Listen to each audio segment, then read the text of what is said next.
When successful tech CEO Clara Jennings's luxury sedan lost its brakes on the winding descent of Blackstone Ridge, she had seconds to live. The mountain road offered no mercy, just a 1,000-foot drop and certain death. But truck driver Ashton Walsh saw what was happening. Without hesitation, he positioned his 18-wheeler directly in her path, using his own rig as a human shield to bring her vehicle to a grinding halt. The collision saved her life, but destroyed everything Ashton owned: his truck, his livelihood, his only source of income for his daughter back home.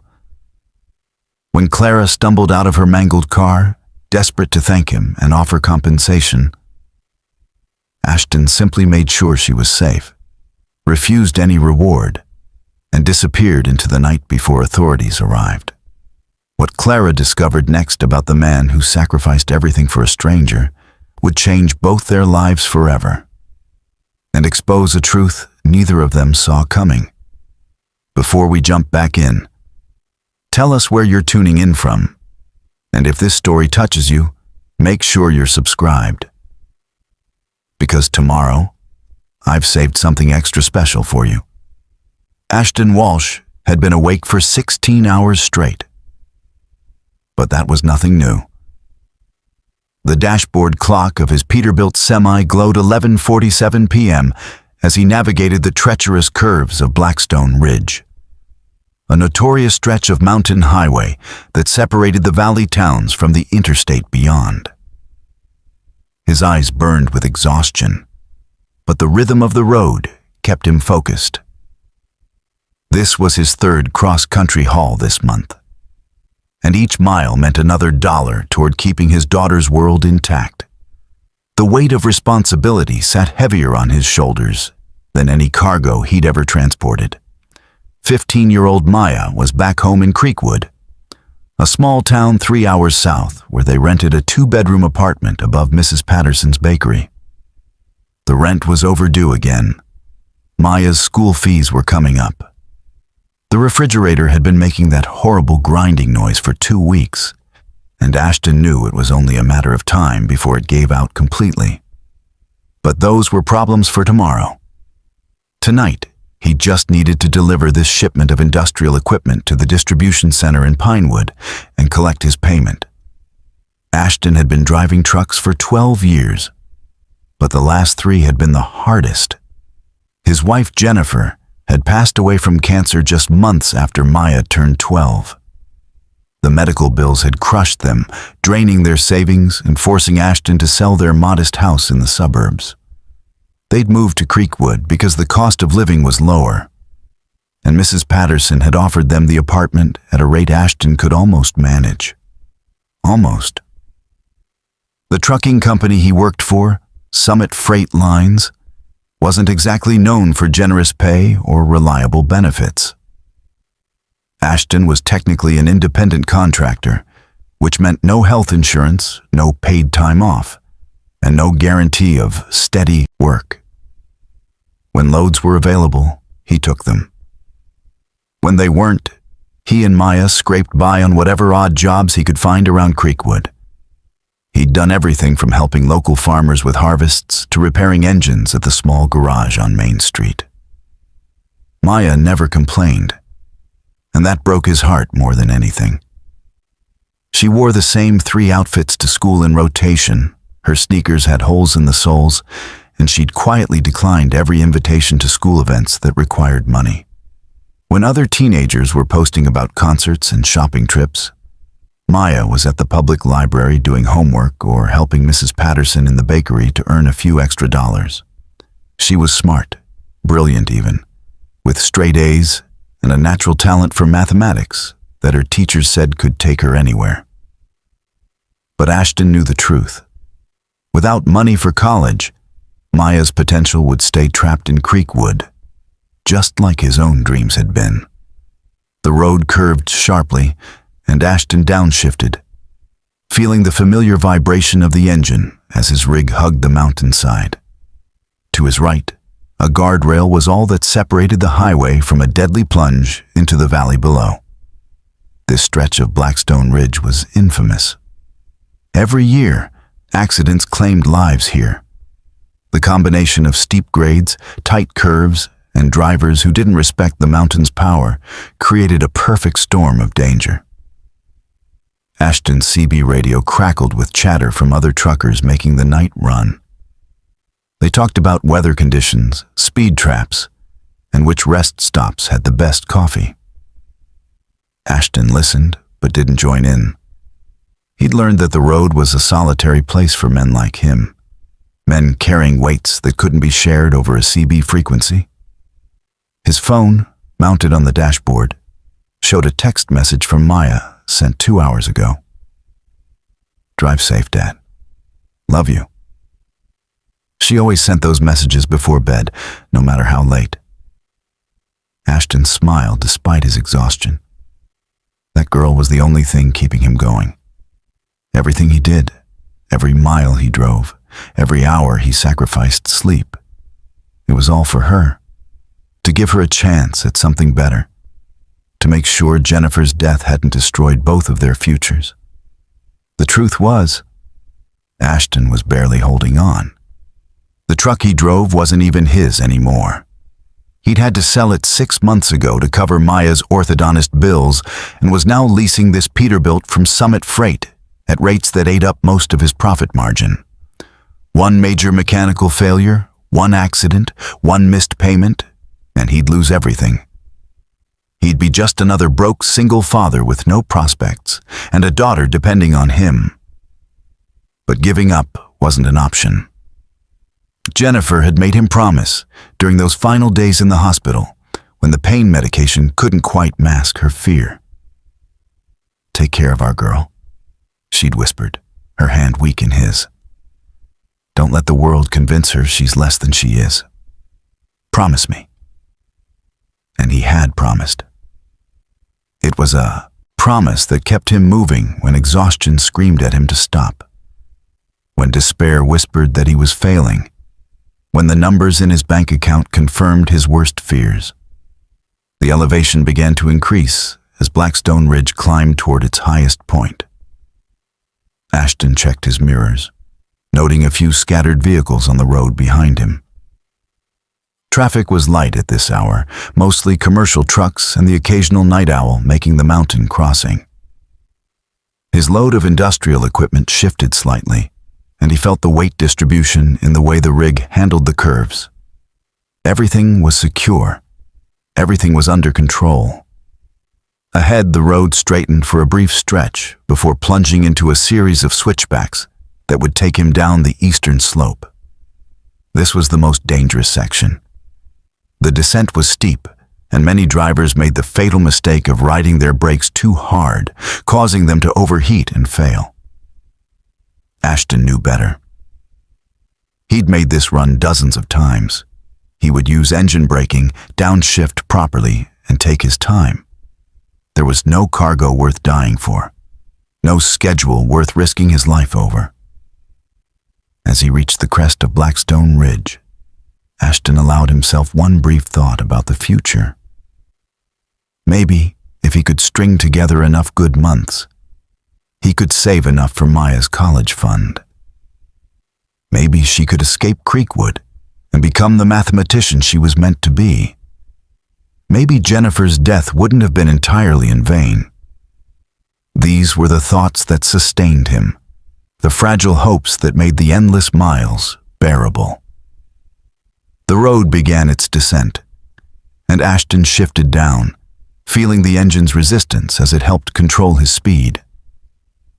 His headlights cut through the darkness, illuminating the painted lines and reflective markers that guided drivers through the treacherous curves.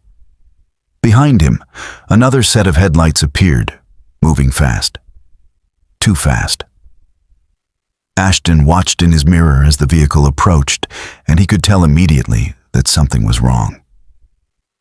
The way it was moving, the erratic speed, the sudden braking, it all screamed danger. Ashton's hands tightened on the steering wheel. His exhaustion vanished, replaced by the sharp focus of a professional driver who'd seen enough accidents to know when tragedy was about to unfold. The vehicle behind him was accelerating down the mountain, and whoever was driving had lost control. In seconds, Ashton Walsh would have to make a choice that would change everything.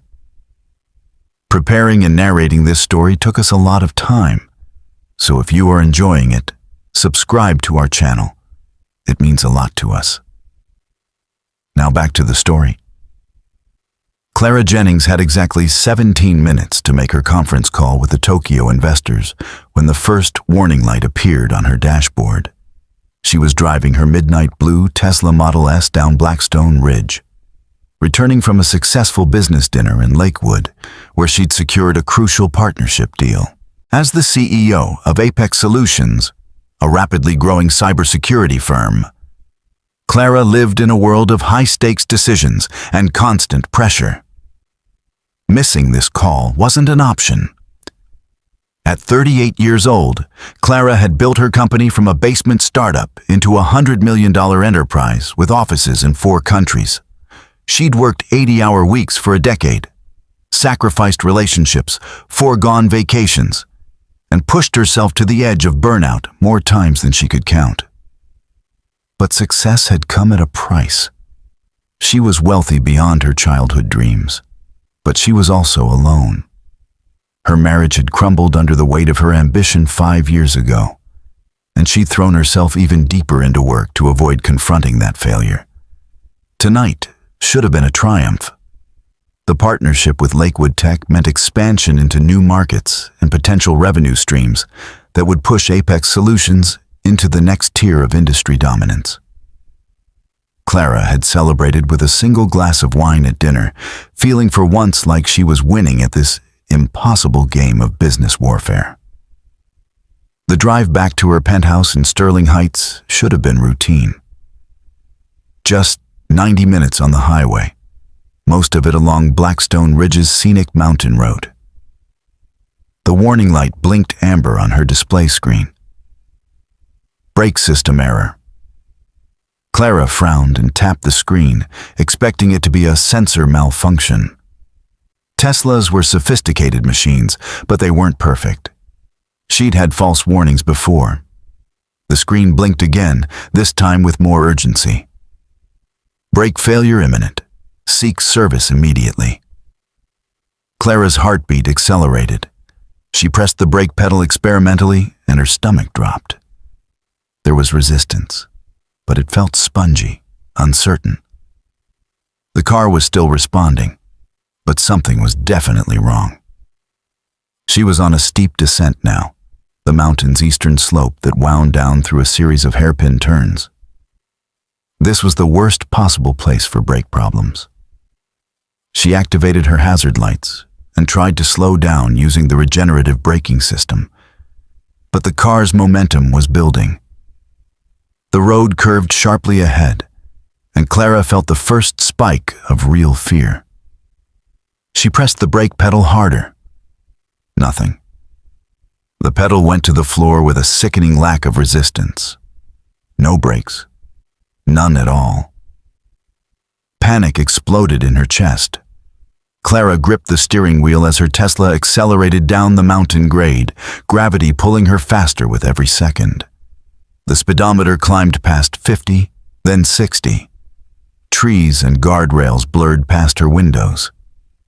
She tried to downshift using the paddle controls, but the regenerative system couldn't generate enough resistance to slow a vehicle moving this fast on such a steep decline. The road curved ahead, a brutal switchback that required slow speeds and careful navigation. Clara was approaching it at 70 miles per hour with no way to stop. Her mind raced through options. She could try to sideswipe the guardrail. But at this speed, she might flip over it and plunge into the valley. She could aim for the mountain wall on the left, but the impact would likely kill her. Every choice led to death. Her hands trembled violently on the wheel as adrenaline flooded her system. This couldn't be happening. Not tonight. Not when everything was finally coming together. Clara had faced hostile boardrooms, aggressive competitors, and countless business crises. But nothing had prepared her for the raw terror of hurtling toward death with absolutely no control. She fumbled for her phone, trying to call emergency services. But the switchback was coming up fast, and she needed both hands on the wheel. The Tesla's AI assistant kept offering useless suggestions. "Would you like me to contact roadside assistance?" "Yes, you idiot, but they can't help me in the next 10 seconds. Clara navigated the first switchback through pure instinct, her luxury sedan squealing as it barely held the curve. The smell of burning rubber filled the car. She was going to die. That certainty crystallized in her mind with horrible clarity. Clara Jennings, who had conquered every challenge business could throw at her, was going to die on a mountain road in a malfunctioning car. The second switchback appeared ahead, this one even tighter than the first. No chance. Even professional race drivers couldn't take that curve at this speed. Clara's throat tightened as she imagined the moment of impact, the sensation of flying through space as her car left the road, the final seconds of consciousness before everything ended. And then she saw the truck. A massive 18-wheeler was ahead of her on the descent, its running lights glowing red in the darkness. The truck was moving steadily, professionally navigated by someone who knew these roads. Clara's desperate mind latched onto a wild thought. If she could get the driver's attention, maybe somehow he could help. But how? She was seconds from the fatal curve. She flashed her high beams repeatedly and laid on the horn, a continuous, desperate wail that cut through the night. The truck's brake lights flared as the driver responded, clearly aware that something was wrong. But there was nothing he could do. Even if he stopped, Clara would just crash into him at lethal speed. This was it. This was how her story ended. Then the truck did something Clara's panic-fogged mind couldn't immediately process. Instead of pulling over or speeding up, it began to slow down deliberately, positioning itself in the center of the lane directly in her path. The driver was creating an obstacle, using his massive vehicle as a barrier. Was he insane? They'd both be killed in the collision. Clara's Tesla closed the distance in seconds. She could see the truck's trailer clearly now, could read the faded lettering on its side. Summit Freight Lines. Time seemed to slow as her car barreled toward the collision. She thought of her parents, long dead. She thought of her ex-husband, who'd begged her to slow down and enjoy life. She thought of all the moments she'd missed chasing success, all the experiences she'd traded for quarterly earnings reports.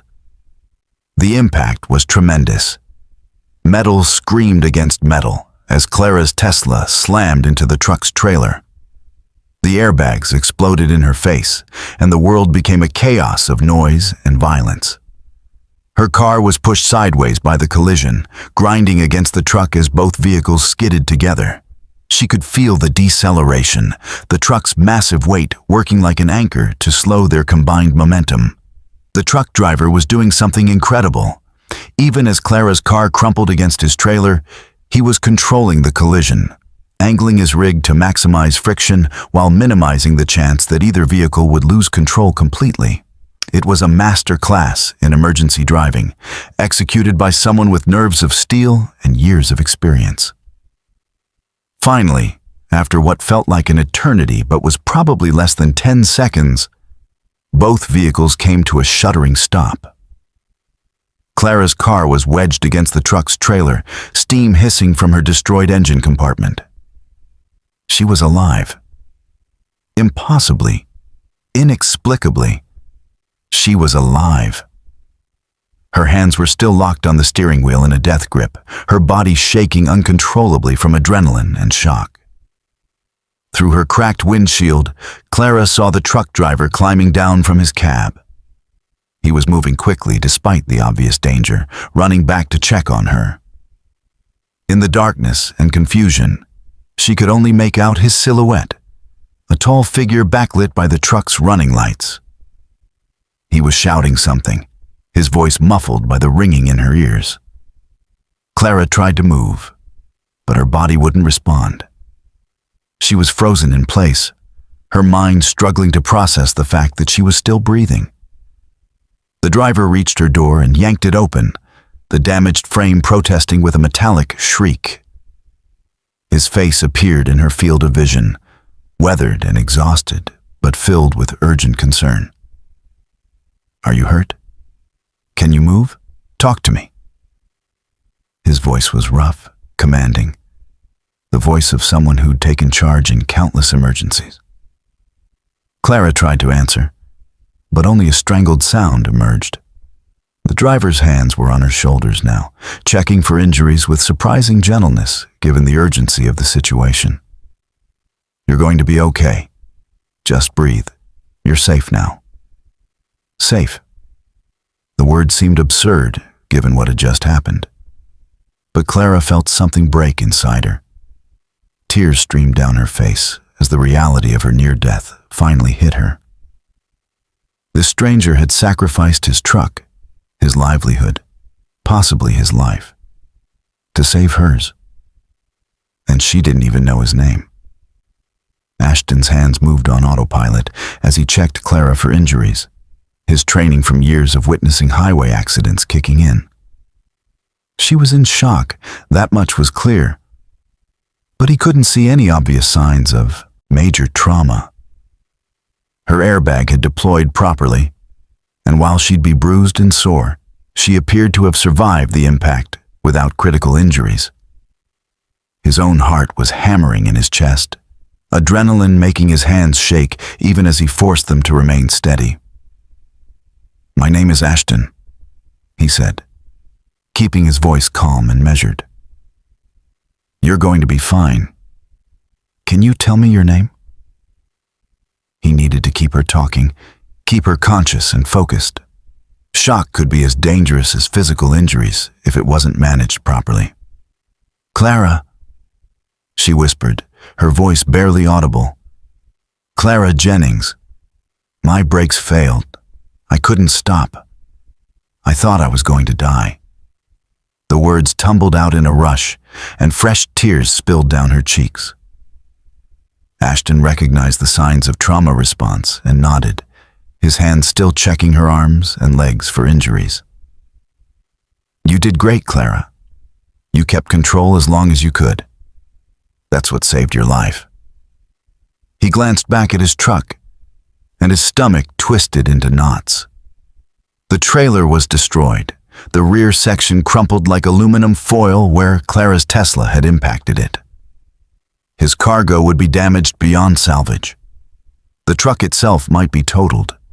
Everything he owned, everything he'd worked for, was now twisted metal on a mountain road. But Clara was alive, and that was what mattered. Ashton had made his choice in that split second when he'd seen her headlights flashing desperately behind him. He could have pulled over, let her crash into the guardrail or the mountain wall, protected himself and his livelihood. But he'd seen the panic in how her car was moving, had recognized the signs of complete brake failure, and his instincts had overridden his self-preservation. He'd positioned his truck as a barrier because it was the only chance she had. Now he had to deal with the consequences. Clara was fumbling with her seatbelt, trying to climb out of the wreckage. Ashton helped her, supporting her weight as she stumbled onto the roadway. Her legs were unsteady, and she leaned heavily against him. The mountain air was cold, and he could see her shivering in her business suit. Whether from temperature or shock, he couldn't tell. "We need to call for help," Clara said, her voice growing stronger. "Ambulance, police, emergency services. My phone is in the car somewhere." She turned to look at the destroyed Tesla and seemed to truly see the damage for the first time. The entire front end was obliterated, The hood crumpled, the windshield a spiderweb of cracks. Oh my God, I should be dead. Ashton pulled out his own phone, but his mind was racing ahead to what came next. Police would arrive. There would be reports, statements, insurance claims. His company would be notified. Summit Freight would see their leased truck destroyed and their cargo ruined. They'd terminate his contract immediately. He'd have no income, no way to make the lease payments, no way to support Maya. The apartment rent was already overdue. Mrs.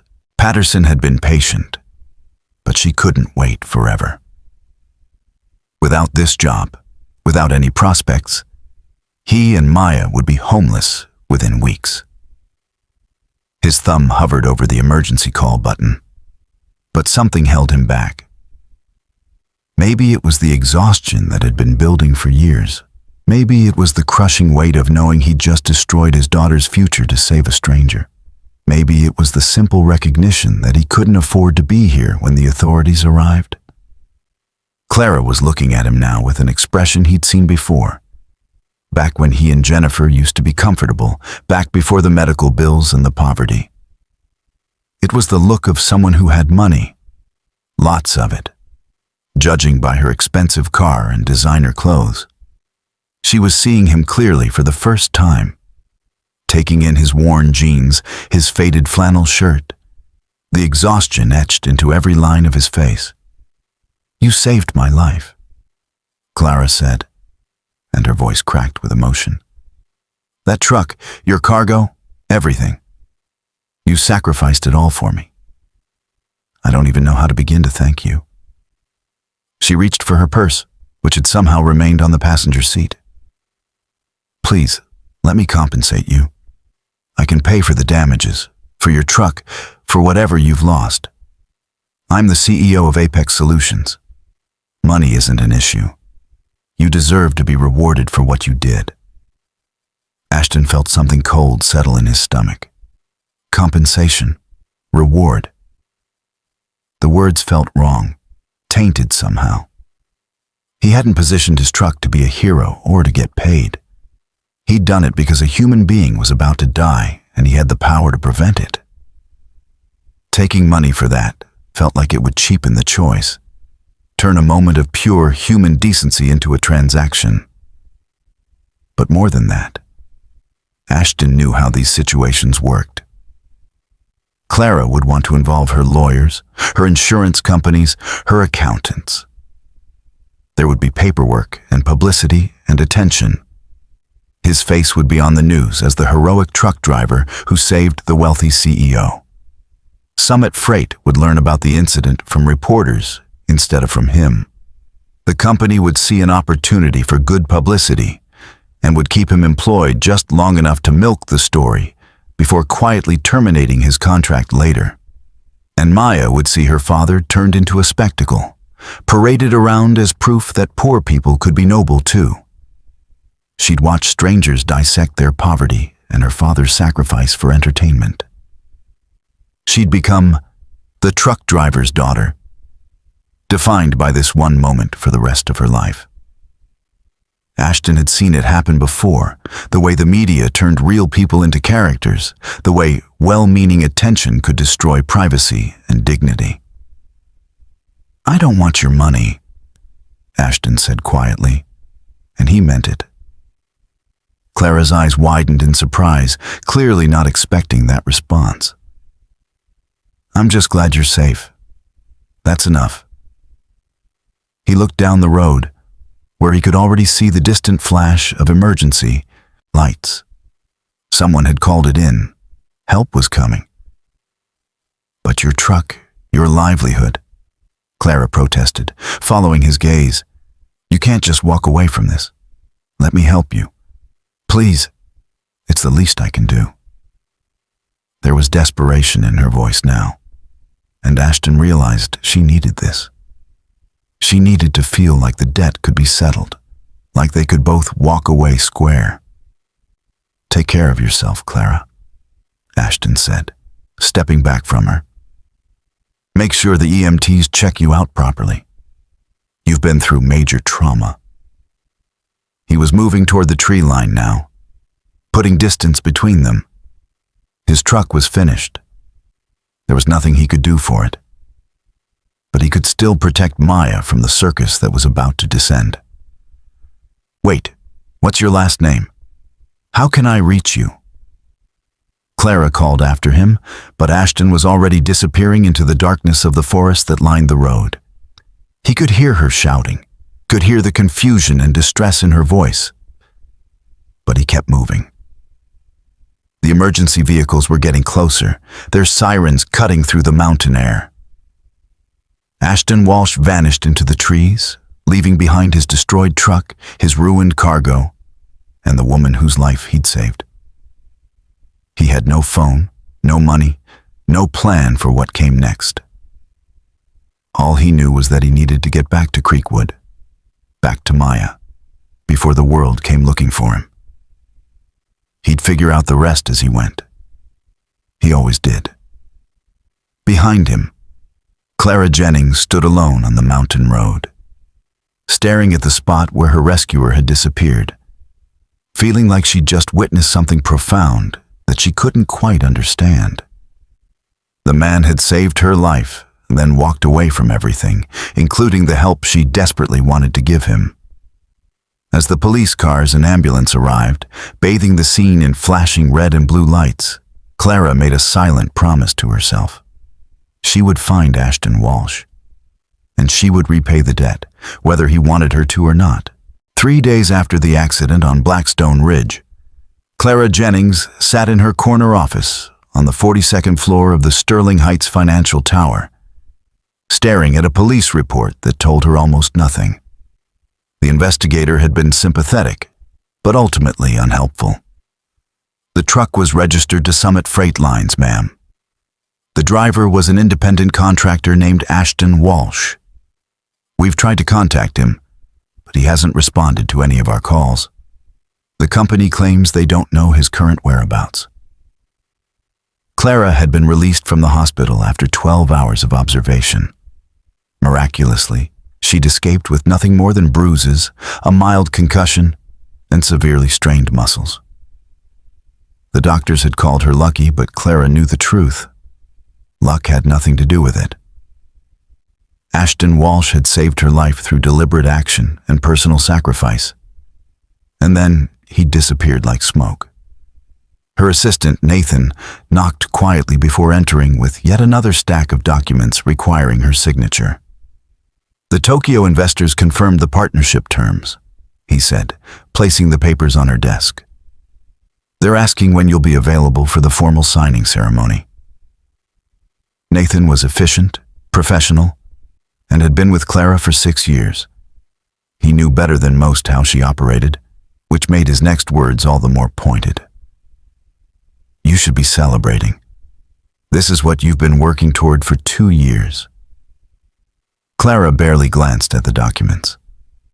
The partnership that had seemed so crucial 3 days ago now felt hollow, meaningless. She'd been given a second chance at life, and all she could think about was the man who'd given it to her. "Nathan, I need you to find someone for me. His name is Ashton Walsh. He's a truck driver, probably lives somewhere within a few hours of Blackstone Ridge. I need an address, a phone number, anything." Nathan's eyebrows rose slightly. He'd worked for Clara long enough to know she didn't make frivolous requests. "Is this related to the accident?" Clara nodded, and Nathan's expression softened. The entire office had heard about her near-death experience. Some version of the story had made it into the local news, though thankfully without much detail. "I'll see what I can find. May I ask why you're looking for him?" "Because he saved my life, and then walked away before I could properly thank him," Clara said, and she heard the frustration in her own voice. "He destroyed his truck, lost his cargo, probably lost his job, and he wouldn't even let me help him. I need to make this right, Nathan. I need to find him." Over the next week, Clara threw herself into the search with the same intensity she'd once reserved for business conquests. She hired a private investigator, a former police detective named Paul Richards, who specialized in locating people who didn't want to be found. She personally called Summit Freight Lines and spoke to their operations manager, a gruff man named Bill Henderson, who seemed more concerned about his destroyed truck and ruined cargo than about the driver who'd sacrificed both. Walsh was always reliable, Henderson admitted grudgingly. Never missed a delivery, never complained, worked whatever routes we gave him. But he was leasing that truck from us, and now it's totaled. The cargo belonged to a major client, and they're threatening legal action. Walsh owes us for the lease termination and the cargo loss. He's in breach of contract. Clara felt anger flare in her chest. He saved someone's life. Doesn't that matter to you at all? Henderson's sigh was audible over the phone. Look, lady, I sympathize with what happened. But this is a business. We've got insurance claims to file and contracts to honor. Walsh knew the terms when he signed on. He made a choice, and now there are consequences. That's how the real world works. The real world. Clara had spent her entire adult life in that world, making hard decisions based on profit margins and risk assessments. But something about Henderson's cold calculation made her sick. Ashton Walsh had acted with pure humanity in a moment of crisis, and the systems that governed ordinary lives were punishing him for it.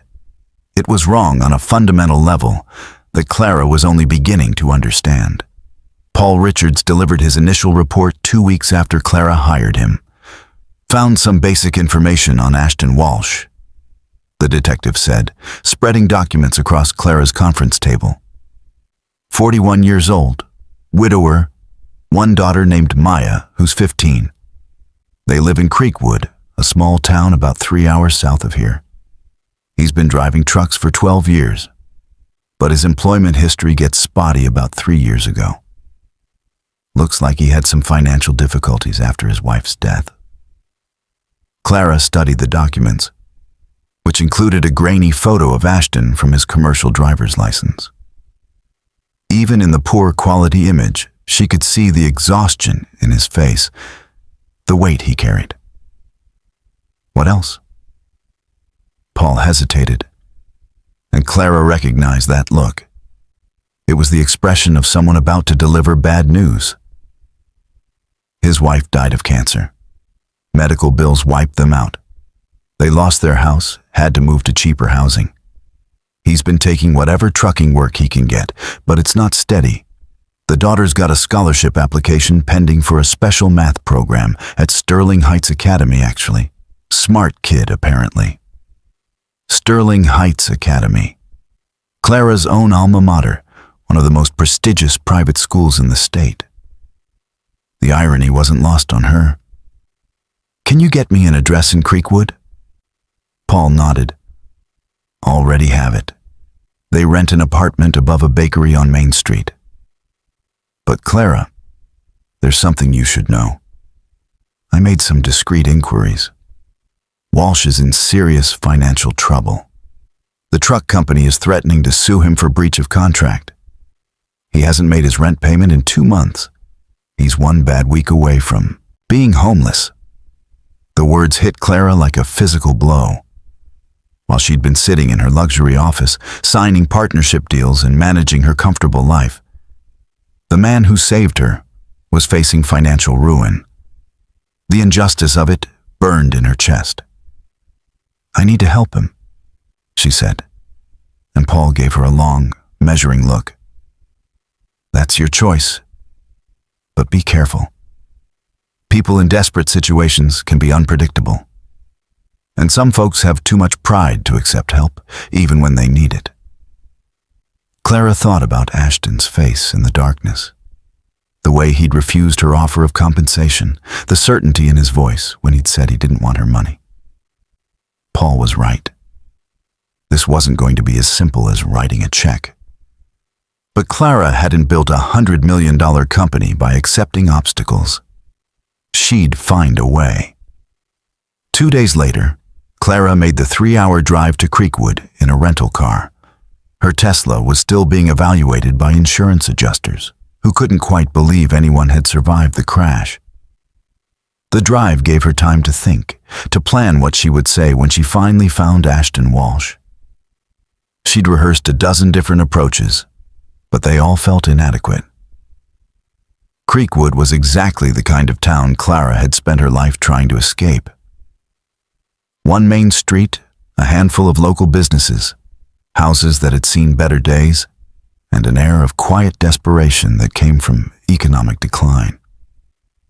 The bakery was easy to find, a cheerful-looking storefront with hand-painted windows, advertising fresh bread and pastries. Clara parked across the street and sat in her car for several minutes, gathering her courage. A young girl emerged from the side entrance of the bakery, and Clara's breath caught.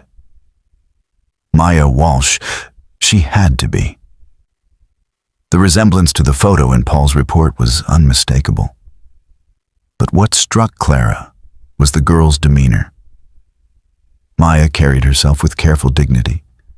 Her clothes clean but obviously worn, her backpack patched with duct tape. She was beautiful in the way teenagers are, all potential and possibility. But there was something in her expression that made Clara's heart ache.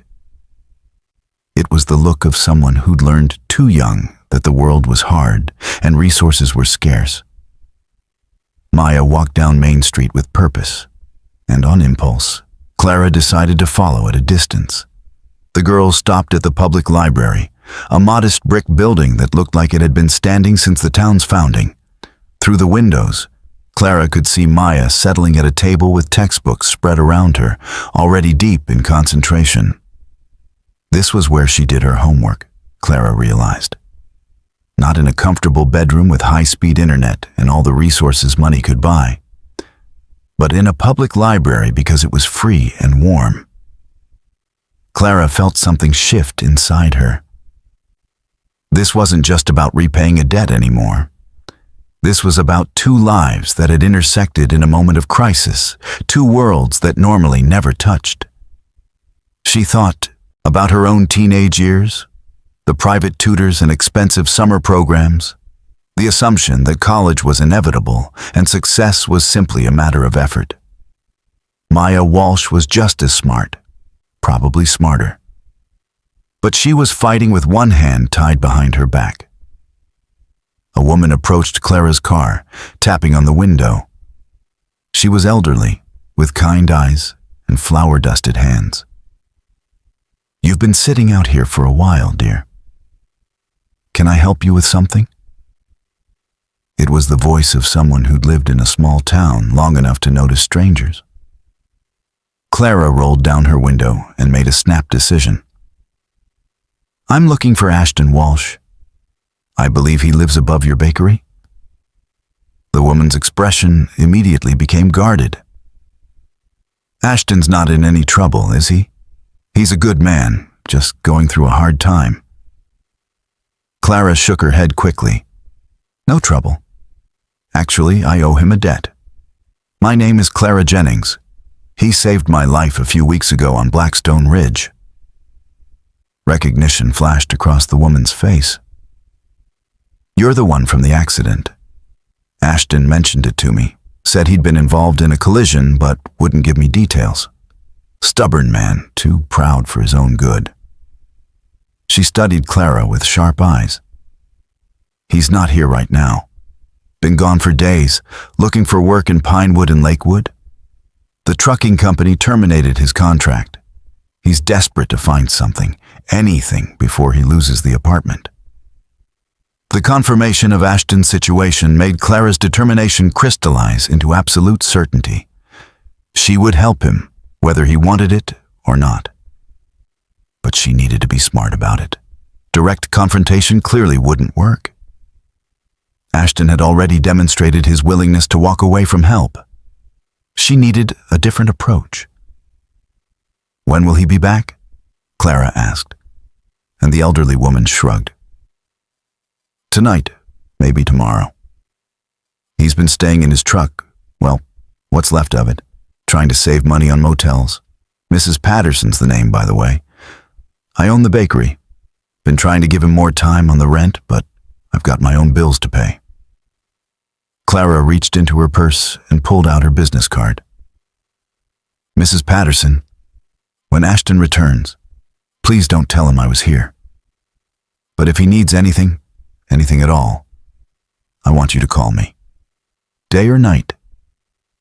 Mrs. Patterson took the card, examining it with raised eyebrows.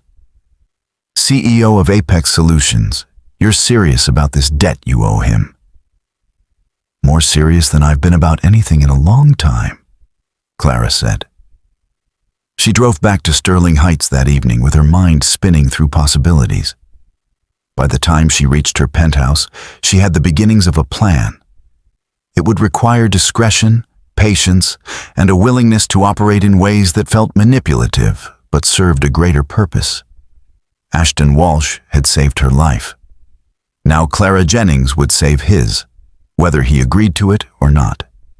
Ashton returned to Creekwood 4 days later with exactly $217 in his pocket and no job prospects. He'd driven to every trucking company, warehouse, and distribution center within 100 miles, filling out applications and sitting through interviews where managers took one look at his recent employment termination and found reasons to pass. The accident on Blackstone Ridge had followed him like a curse. Word traveled fast in the trucking industry. Summit Freight had filed a formal lawsuit against him for breach of contract and destruction of company property. The legal papers had been waiting for him when he'd checked his post office box. Dense paragraphs of legalese that all boiled down to one simple fact. They wanted $47,000 he didn't have. The insurance company was refusing to cover the damages because, according to their interpretation, Ashton had deliberately caused the collision by positioning his truck in Clara's path. Maya was waiting for him in the apartment when he trudged up the stairs, exhaustion making each step feel like climbing a mountain. She looked up from her homework with a smile that nearly broke his heart.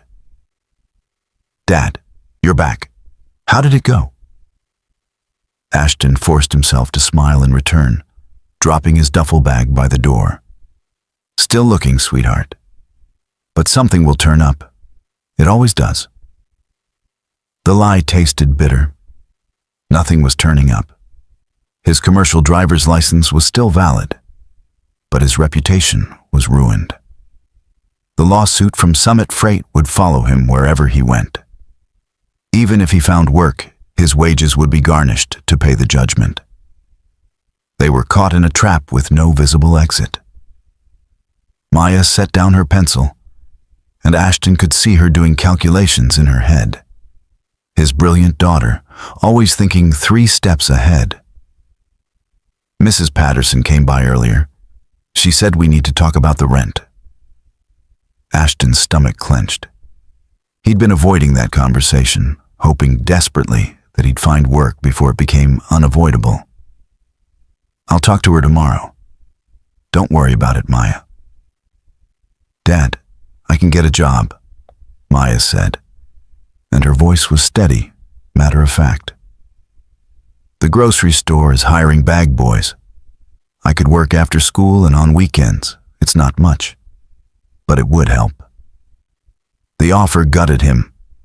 His 15-year-old daughter, who should be worried about homework and friends and normal teenage concerns, was volunteering to sacrifice her education to help pay rent. Absolutely not, Ashton said, more sharply than he intended. Your job is school. Your scholarship application for Sterling Heights Academy is due next month. You need to focus on that. Maya's expression flickered, and Ashton saw doubt there. She was smart enough to understand their situation, to recognize that a scholarship to an expensive private school was a fantasy when they couldn't even afford their current apartment. The next morning, Ashton swallowed his pride and went downstairs to talk to Mrs. Patterson. She was arranging fresh pastries in the display case, and she looked up with sympathy when he entered. "Ashton, I'm sorry, but I really need something on the rent. I've given you as much time as I can, but suppliers are asking for payment. I can't keep floating you." "I understand," Ashton said, and he did. Mrs. Patterson had been more generous than she had any obligation to be. "I need one more week. I've got some leads on work in Harborview. If I can just get one good job, I'll pay you everything I owe." It was another lie, or at least an exaggeration. He had one lead in Harborview, a friend of a friend who might need help with furniture moving. It wasn't steady work, but it was something. Mrs. Patterson sighed, wiping her hands on her apron. "1 week, Ashton. That's all I can give you. After that, I'll have to ask you to leave." She paused, then added quietly, "You know, there was a woman here asking about you last week. Said you saved her life. She seemed very determined to find you." Ashton's blood went cold. Clara Jennings. Of course she'd tracked him down. Rich people had resources, connections, ways of finding anyone. "If she comes back, tell her I'm not interested in talking. Please, Mrs. Patterson. It's important." The elderly baker gave him a long, searching look. "Ashton Walsh, you're the most stubborn man I've ever met. That woman wants to help you, and Lord knows you need it. Why are you being so pig-headed about this?" Because accepting help from Clara would mean admitting how completely he'd failed. Because it would mean owing a debt he could never repay. Because Maya would learn that her father was the kind of man who needed to be rescued. Instead of answering, Ashton just thanked Mrs. Patterson and headed back upstairs. He spent the rest of the day filling out online job applications, each one feeling more futile than the last. His phone, an ancient model he'd been nursing along for 3 years, buzzed with a text message. Unknown number. "Mr. Walsh, this is Nathan Chen from Apex Solutions. Ms. Jennings would like to speak with you about a business opportunity. Please call at your earliest convenience." Ashton deleted the message without responding. There was no business opportunity, just charity dressed up in polite language. He wouldn't accept it. He couldn't. The day stretched into evening, and Maya came home from the library with news that made everything worse. "Dad, Mrs. Henderson from the school called. The scholarship application deadline has been moved up. They need everything submitted by next Friday, including the application fee." The application fee, $200 that might as well have been $2 million. Ashton had been planning to scrape it together over the next month, sacrificing groceries and utilities if necessary. But next Friday was impossible. He looked at his daughter's face and saw her trying to hide disappointment, trying to be brave for him. "We'll figure it out," he promised, but the words rang hollow. That night, Ashton couldn't sleep. He sat at their small kitchen table, staring at bills he couldn't pay and applications that wouldn't be answered.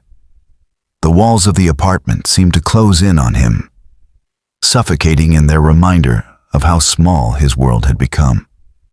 He thought about Clara Jennings in her penthouse, probably sleeping peacefully in sheets that cost more than his monthly rent.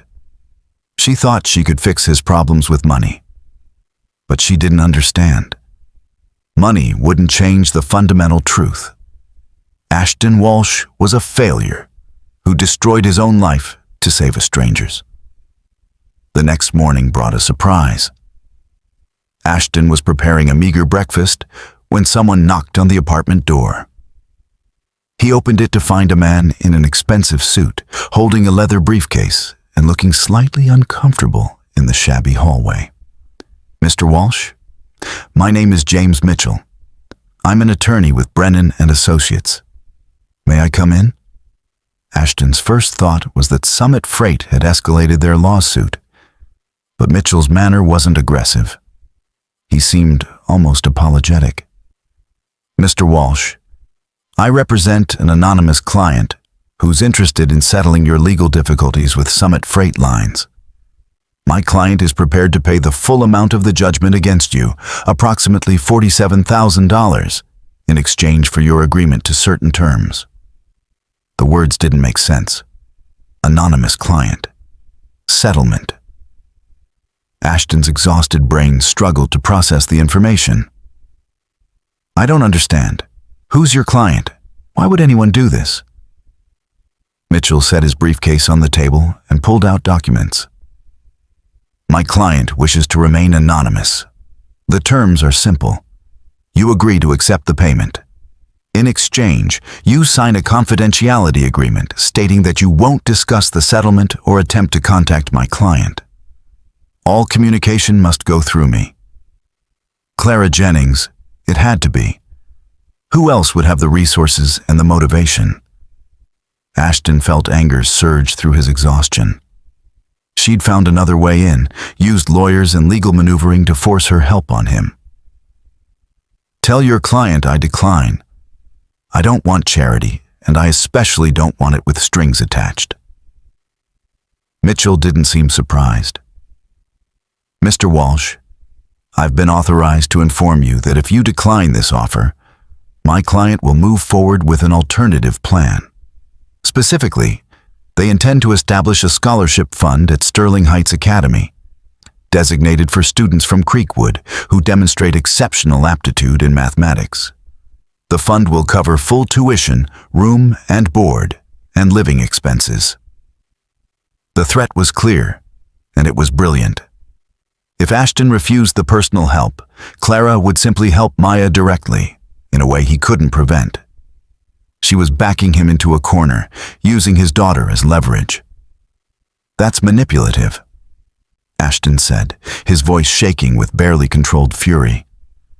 "Tell your client that holding my daughter's future hostage is not okay."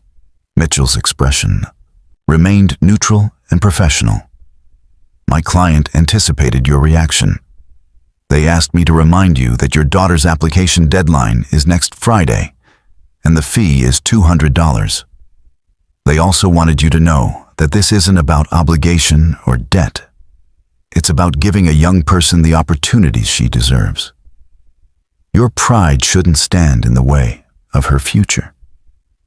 The words hit home because they were true. Ashton's stubborn refusal to accept help was hurting Maya. But signing those papers felt like surrender, like admitting that he couldn't take care of his own family. Mitchell was watching him carefully, and Ashton realized the lawyer had probably handled difficult clients before. "I need time to think about this." "You have until Friday," Mitchell said, gathering his documents. "After that, the offer expires, and my client will move forward with the scholarship fund regardless of your decision. They're determined to help, Mr. Walsh. The only question is whether you'll allow them to help you directly or force them to work around you." After Mitchell left, Ashton sat in stunned silence, the apartment suddenly feeling even smaller than before. Maya came out of her bedroom, where she'd clearly been listening. "Dad, who was that man? What's going on?" Ashton looked at his daughter, at the hope and fear warring in her expression, and felt something break inside him. How had his life come to this? 3 weeks ago, he'd been barely surviving but maintaining his dignity. Now he was being maneuvered by wealthy people who thought money could solve everything. "Someone who wants to help us," Ashton said finally. "Someone I saved from an accident. She's trying to repay the favor, but I don't want to accept." Maya crossed the room and sat down across from him, her young face suddenly looking much older. "Dad, I know you're proud. I know you want to take care of me on your own. But maybe it's okay to accept help sometimes. Maybe that's not weakness. It's just being human." The wisdom in her words shamed him. When had his 15-year-old daughter become wiser than him? Ashton reached across the table and took her hand, his throat tight with emotion. I just want to give you a good life, sweetheart. I want you to have the chances I never had. But I keep failing you. You're not failing me? Maya said firmly. You saved someone's life, Dad. You risked everything to help a stranger. That's not failure. That's who you are. And if that person wants to help us now, maybe that's just the universe balancing things out. She squeezed his hand. Take the help, Dad. Let me go to that school. Let yourself stop carrying all of this alone. Ashton spent the next 3 days wrestling with the decision. He walked the streets of Creekwood, haunted by the memory of Clara's face on that mountain road, her desperate gratitude and his own stubborn refusal. He thought about Jennifer, about the promise he'd made to take care of Maya. Would his late wife want him to refuse help that could change their daughter's life? Or would she tell him to swallow his pride and do what was best for Maya? On Friday morning, Ashton called the number on James Mitchell's business card. I'll accept the terms, he said, the words feeling like both defeat and liberation. But I want one condition added. If Maya gets into Sterling Heights Academy, I work for whatever scholarship fund your client establishes. Maintenance, security, whatever they need. I don't take charity without giving something back. Mitchell was quiet for a moment, then said, I'll communicate your terms to my client. I suspect they'll find them acceptable. 2 hours later, Mitchell called back. The deal was done. Summit Freight's lawsuit would be settled, Maya's application fee would be paid, and Ashton would have a job offer waiting for him, pending Maya's acceptance to the academy. That evening, Ashton helped Maya finish her scholarship application, watching her brilliant mind tackle complex mathematical problems with ease. She was going to get in. He knew it with absolute certainty. And when she did, their lives would change forever. But as he watched his daughter work, Ashton couldn't shake the feeling that he owed Clara Jennings more than money could ever repay. She'd given him something he'd lost years ago. Hope. 6 weeks after the settlement, Clara Jennings received a call from Sterling Heights Academy's admissions director, Victoria Hartwell. Ms. Jennings, I wanted to personally thank you for establishing the Creekwood Mathematics Scholarship. The first recipient has been selected, and I think you'll be very pleased. Maya Walsh scored in the 99th percentile on our entrance examination. Her application essay was extraordinary. Clara had been expecting this news, but hearing it confirmed still brought a rush of satisfaction. She'd been careful to keep her distance, working through intermediaries to ensure Ashton never felt she was directly interfering. But she'd followed Maya's progress closely, impressed by the girl's determination and brilliance. That's wonderful news. When does she start? Victoria explained the logistics, the orientation schedule, the dormitory assignment. Sterling Heights Academy was a boarding school, which meant Maya would live on campus during the academic year. The separation would be hard on Ashton, Clara knew, but it would also give Maya opportunities that Creekwood could never provide. Clara had structured the scholarship to include everything: tuition, room and board, textbooks, supplies, even a modest stipend for personal expenses. Maya would never feel like the poor scholarship student. She would have everything her peers had. As for Ashton, Clara had been true to his requested terms. He'd been hired as the maintenance supervisor for the academy's facilities department, a position that came with a salary significantly higher than his trucking income, health insurance, and a small apartment on campus.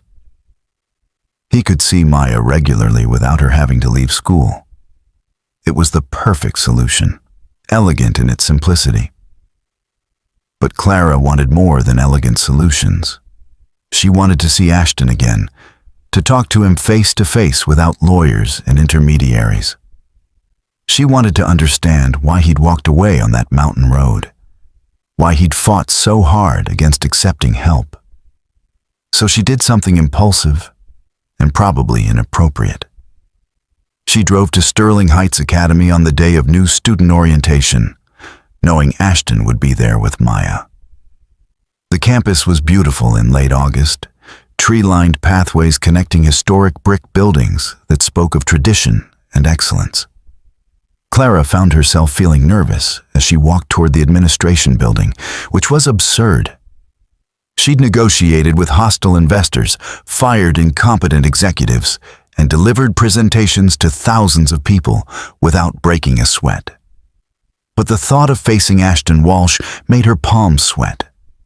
She found him near the dormitories, helping Maya carry boxes up to her new room. He looked different than he had on the mountain road. The crushing exhaustion was gone from his face, replaced by something lighter, but also more complicated. He was wearing clean work clothes with a Sterling Heights Academy maintenance department patch on the chest. When he saw Clara approaching, his expression shuddered immediately. Maya noticed her father's reaction and followed his gaze. The girl's eyes widened with recognition, even though they'd never met. Clara realized that Maya must have seen photos from the news coverage of the accident, the brief media attention before Clara's lawyers had shut it down. "You're Miss Jennings," Maya said, and there was awe in her voice. "The woman my dad saved." Clara smiled, trying to project warmth despite Ashton's obvious discomfort. "I am. And you must be Maya. I've heard incredible things about your mathematical abilities. Congratulations on your scholarship." Maya glanced between Clara and her father, clearly picking up on the tension. "Thank you for everything you've done for us. The scholarship, the job for my dad, all of it. We know it was you, even though you tried to keep it anonymous." So much for discretion. Clara had underestimated how smart this girl was. "I'm glad I could help. Your father gave me a gift more valuable than anything money can buy. This is the least I could do in return." Ashton was silent, his jaw tight, and Clara recognized that look. He was controlling his anger, fighting the urge to confront her publicly. "Maya, why don't you head up to your room and start unpacking?" Ashton said quietly. "I need to speak with Miss Jennings for a moment." Maya nodded, her eyes darting between them with concern. "Don't be too hard on her, Dad. She's trying to help." After Maya disappeared into the dormitory, Ashton turned to Clara with barely restrained frustration in his expression. "You shouldn't have come here," he said, his voice low but intense. "You've done what you wanted. My debts are paid. Maya's taken care of. There's no reason for you to be here." Clara had prepared for this reaction, but it still stung. "I came because I wanted to see you, to thank you properly, face to face, without lawyers and legal agreements between us." "You've thanked me," Ashton said. "With $47,000 and a job I didn't ask for, we're even. You don't owe me anything else." The words were meant to dismiss her, to push her away. But Clara heard something underneath them. Pain, shame, the complicated emotions of someone who'd been forced to accept help against their will. "We're not even," Clara said softly. "We'll never be even, Ashton. You saved my life. Not my car, not my possessions, my actual life. I was seconds from death, and you put yourself in harm's way to stop that. Do you have any idea what that means to me?" Ashton looked away, his hands clenched at his sides. "I did what anyone would have done in that situation." "No," Clara said firmly. "Most people would have gotten out of the way. Most people would have protected themselves and let me crash. You made a different choice, and it cost you everything you had. Your truck, your job, your financial stability. You sacrificed it all for a stranger. And then you walked away, before I could even learn your name. I walked away because I didn't want this, Ashton said, gesturing at the campus around them. I didn't want to be your charity project.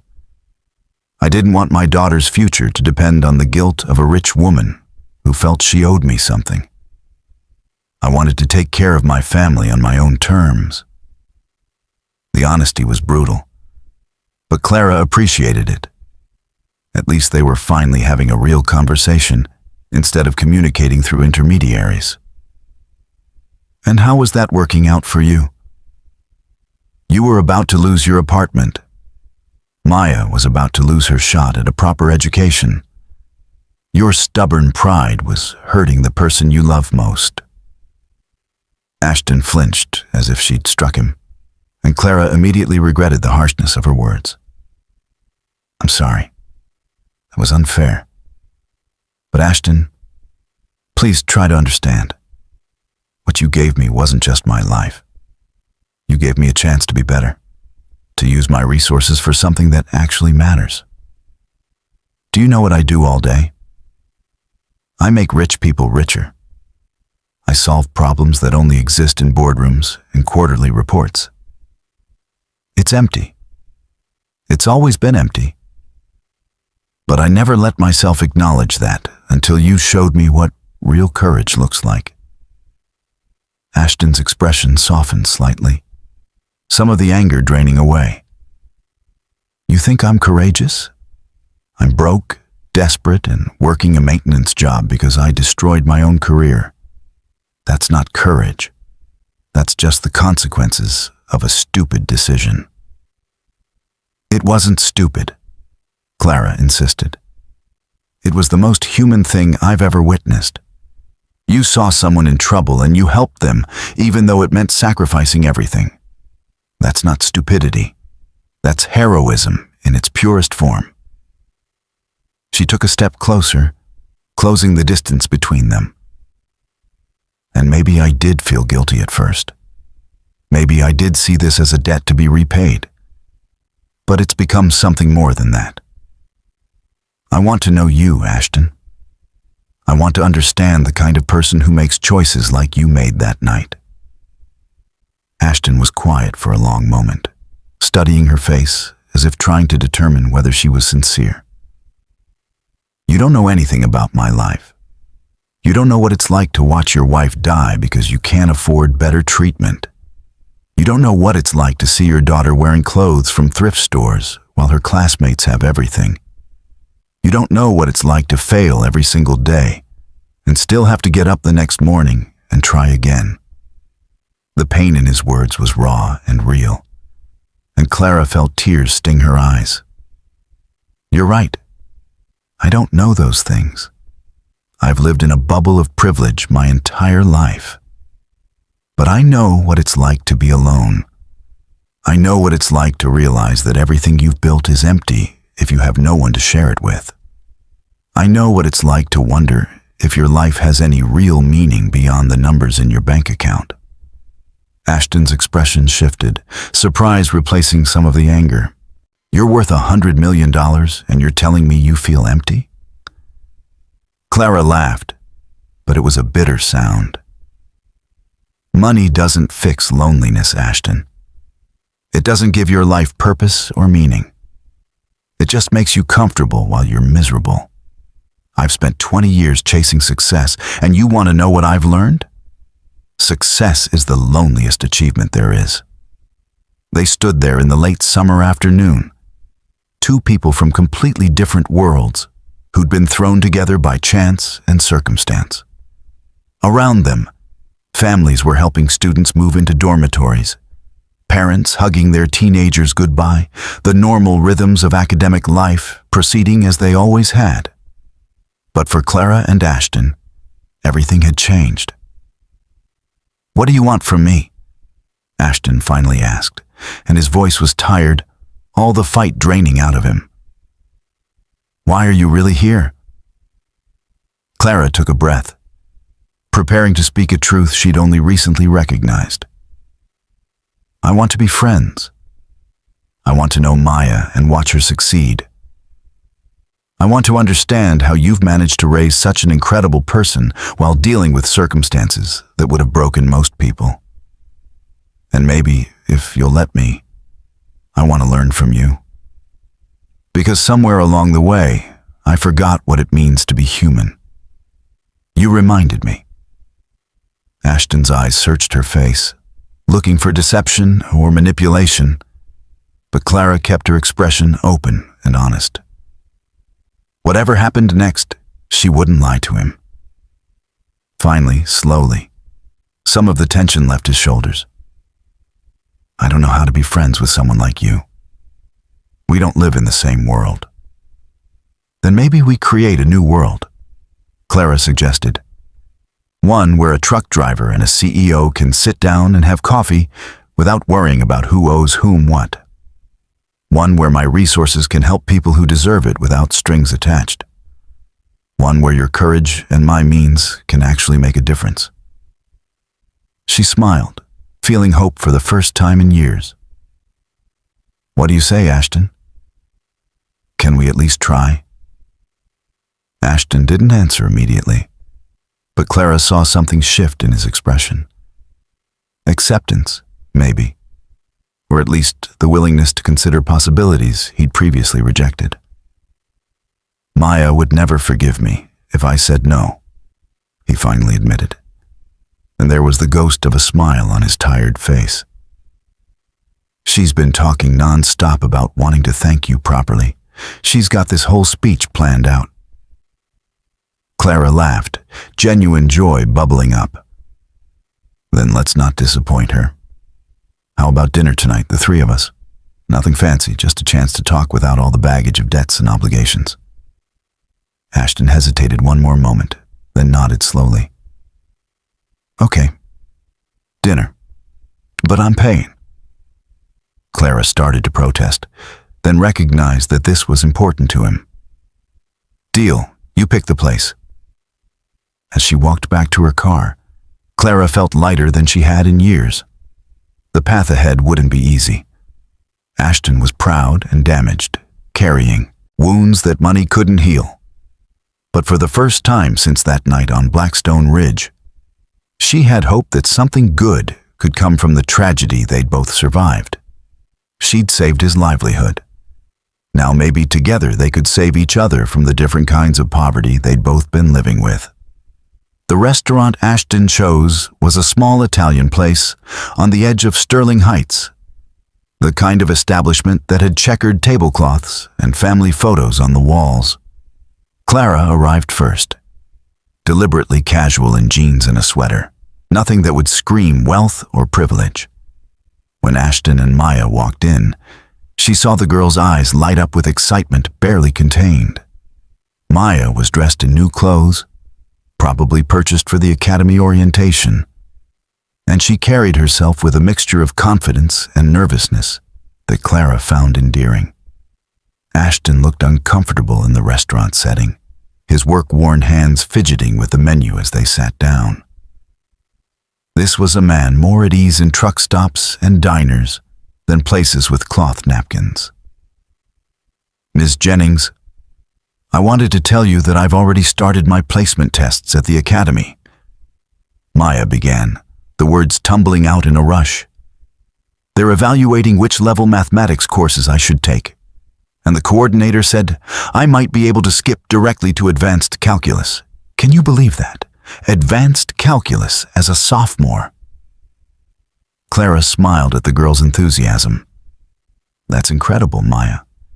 Your father told me you were brilliant, but I had no idea just how talented you are. She glanced at Ashton, who was watching his daughter with obvious pride mixed with something else. Sadness, perhaps, at how quickly Maya was moving into a world he couldn't fully understand. The dinner conversation flowed more easily than Clara had expected.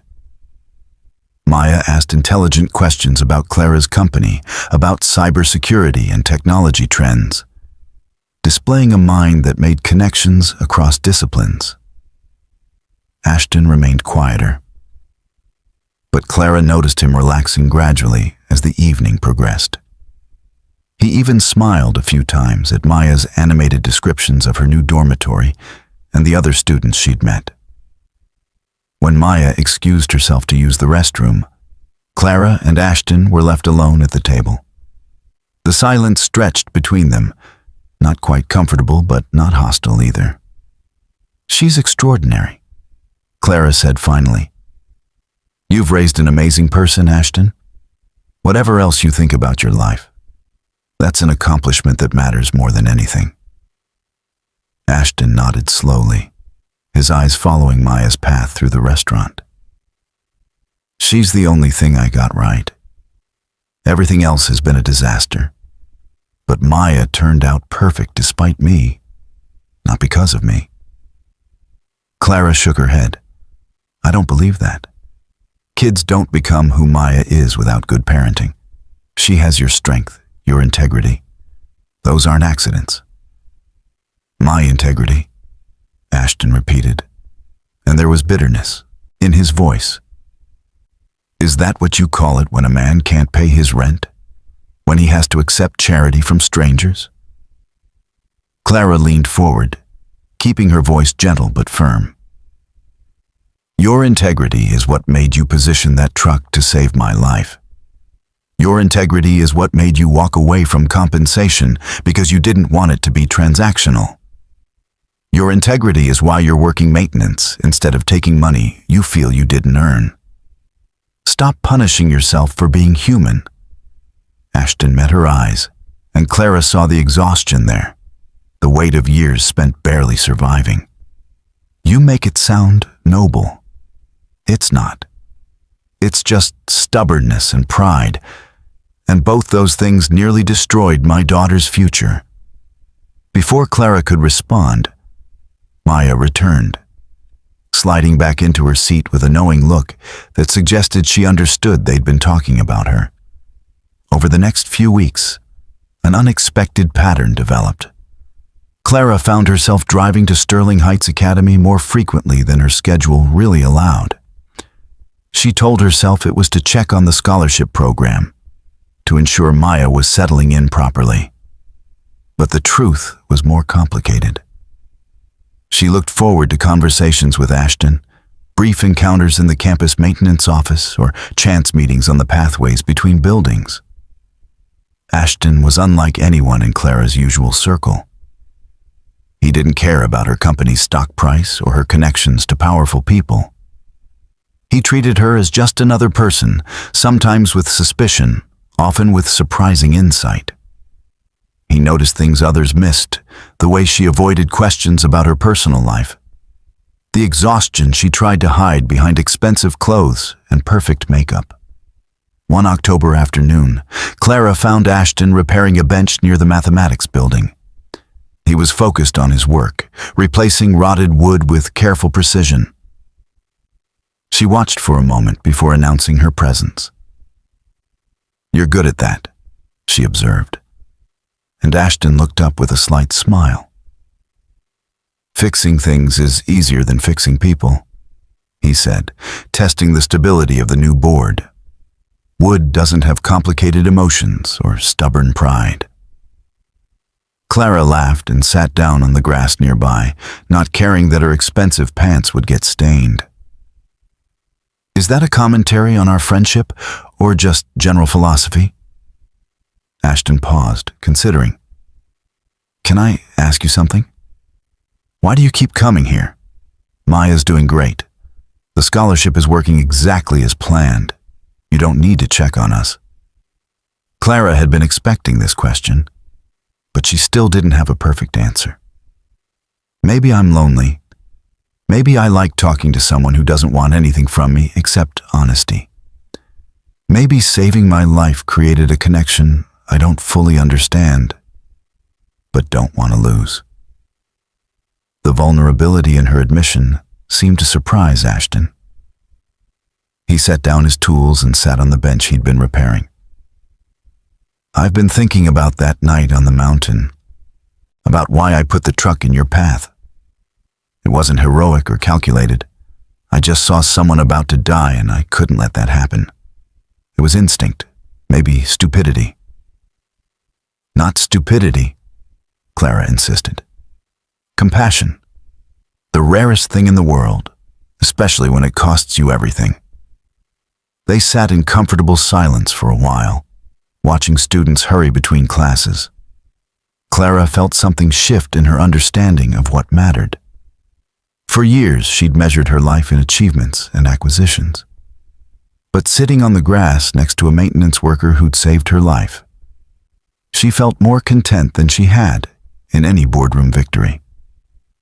Maya invited me to her first mathematics competition next month, Clara said. Would it be okay if I came? I know you'll be there, but I don't want to intrude on family time.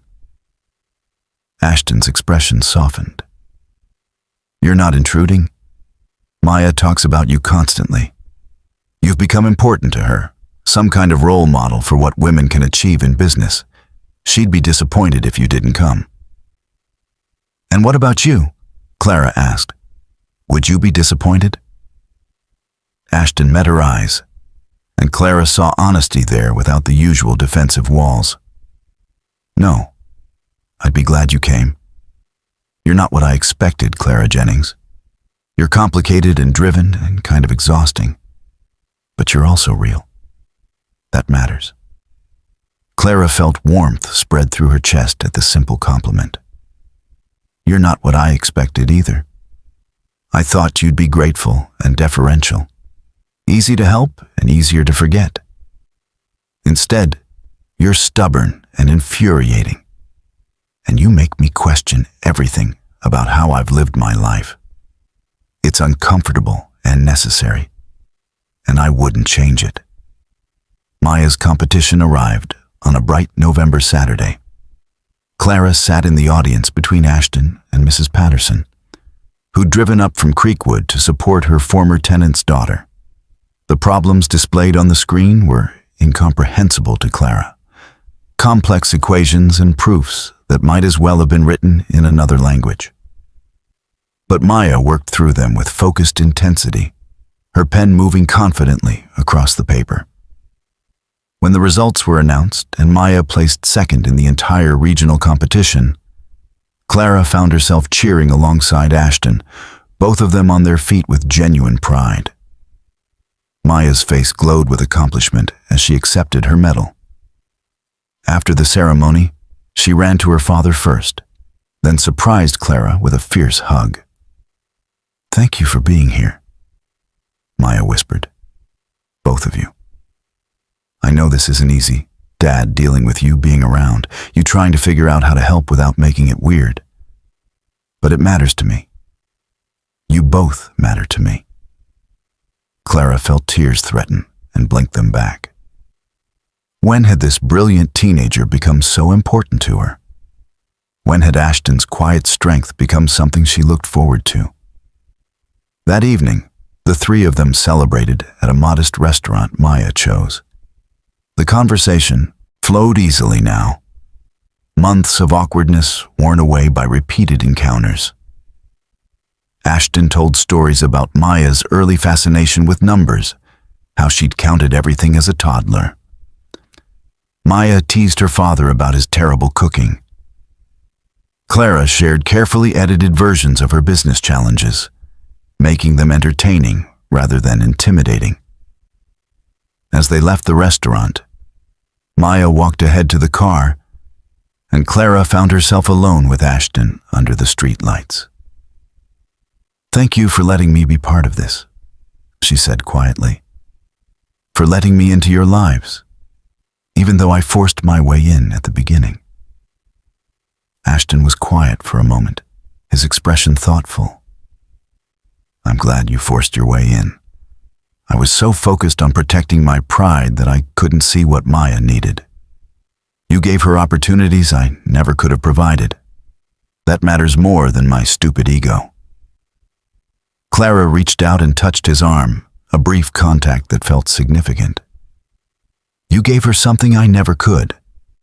A father who loves her unconditionally, who models integrity and sacrifice. Money can't buy that, Ashton. It's priceless. They stood there in the cool November air. Two people from different worlds who'd found unexpected common ground.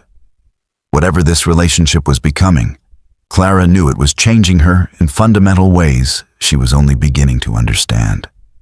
December brought the first real test of the fragile friendship between Clara and Ashton. It started with a phone call from James Mitchell, the attorney who'd handled the original settlement. "Ms. Jennings, we have a situation. Summit Freight Lines is making noise about additional damages. They're claiming that the publicity from the accident hurt their reputation, and they're seeking compensation beyond the original settlement." Clara felt anger spike through her. They already got their money. The settlement was clear and comprehensive. What more do they want? Mitchell's sigh was audible over the phone. "They want another $30,000, or they're threatening to file a new lawsuit naming both you and Mr. Walsh. They're claiming that the collision was a collaborative effort to defraud their insurance company." The accusation was absurd, but Clara knew that didn't matter. Lawsuits were expensive and time-consuming, even when you won. And dragging Ashton back into legal proceedings would destroy the stability he'd finally achieved. "Fight it," Clara said immediately. "Get the best litigation team we have. I'm not letting them exploit Ashton again." But when she drove to the academy to warn Ashton about the potential lawsuit, his reaction surprised her. They met in his small campus apartment, a modest space that he'd made comfortable with secondhand furniture and photos of Maya. When Clara explained the situation, Ashton's face went pale. "This is my fault. I should have known they wouldn't let it go. Companies like Summit Freight don't just walk away from opportunities to extract more money." "This isn't your fault," Clara insisted. "They're being predatory opportunists. My legal team will handle it." Ashton shook his head, frustration clear in his expression. "Your legal team, your money, your resources fixing problems in my life. Do you see the pattern here, Clara? I'm like a broken machine you keep repairing. Except, I never actually get fixed. I just create new problems for you to solve." The words stung because Clara could hear the pain behind them. "That's not how I see this. That's not how I see you." Ashton stood and paced the small apartment, his movements agitated. "Then how do you see me? The poor truck driver you saved from poverty? Your good deed for the year?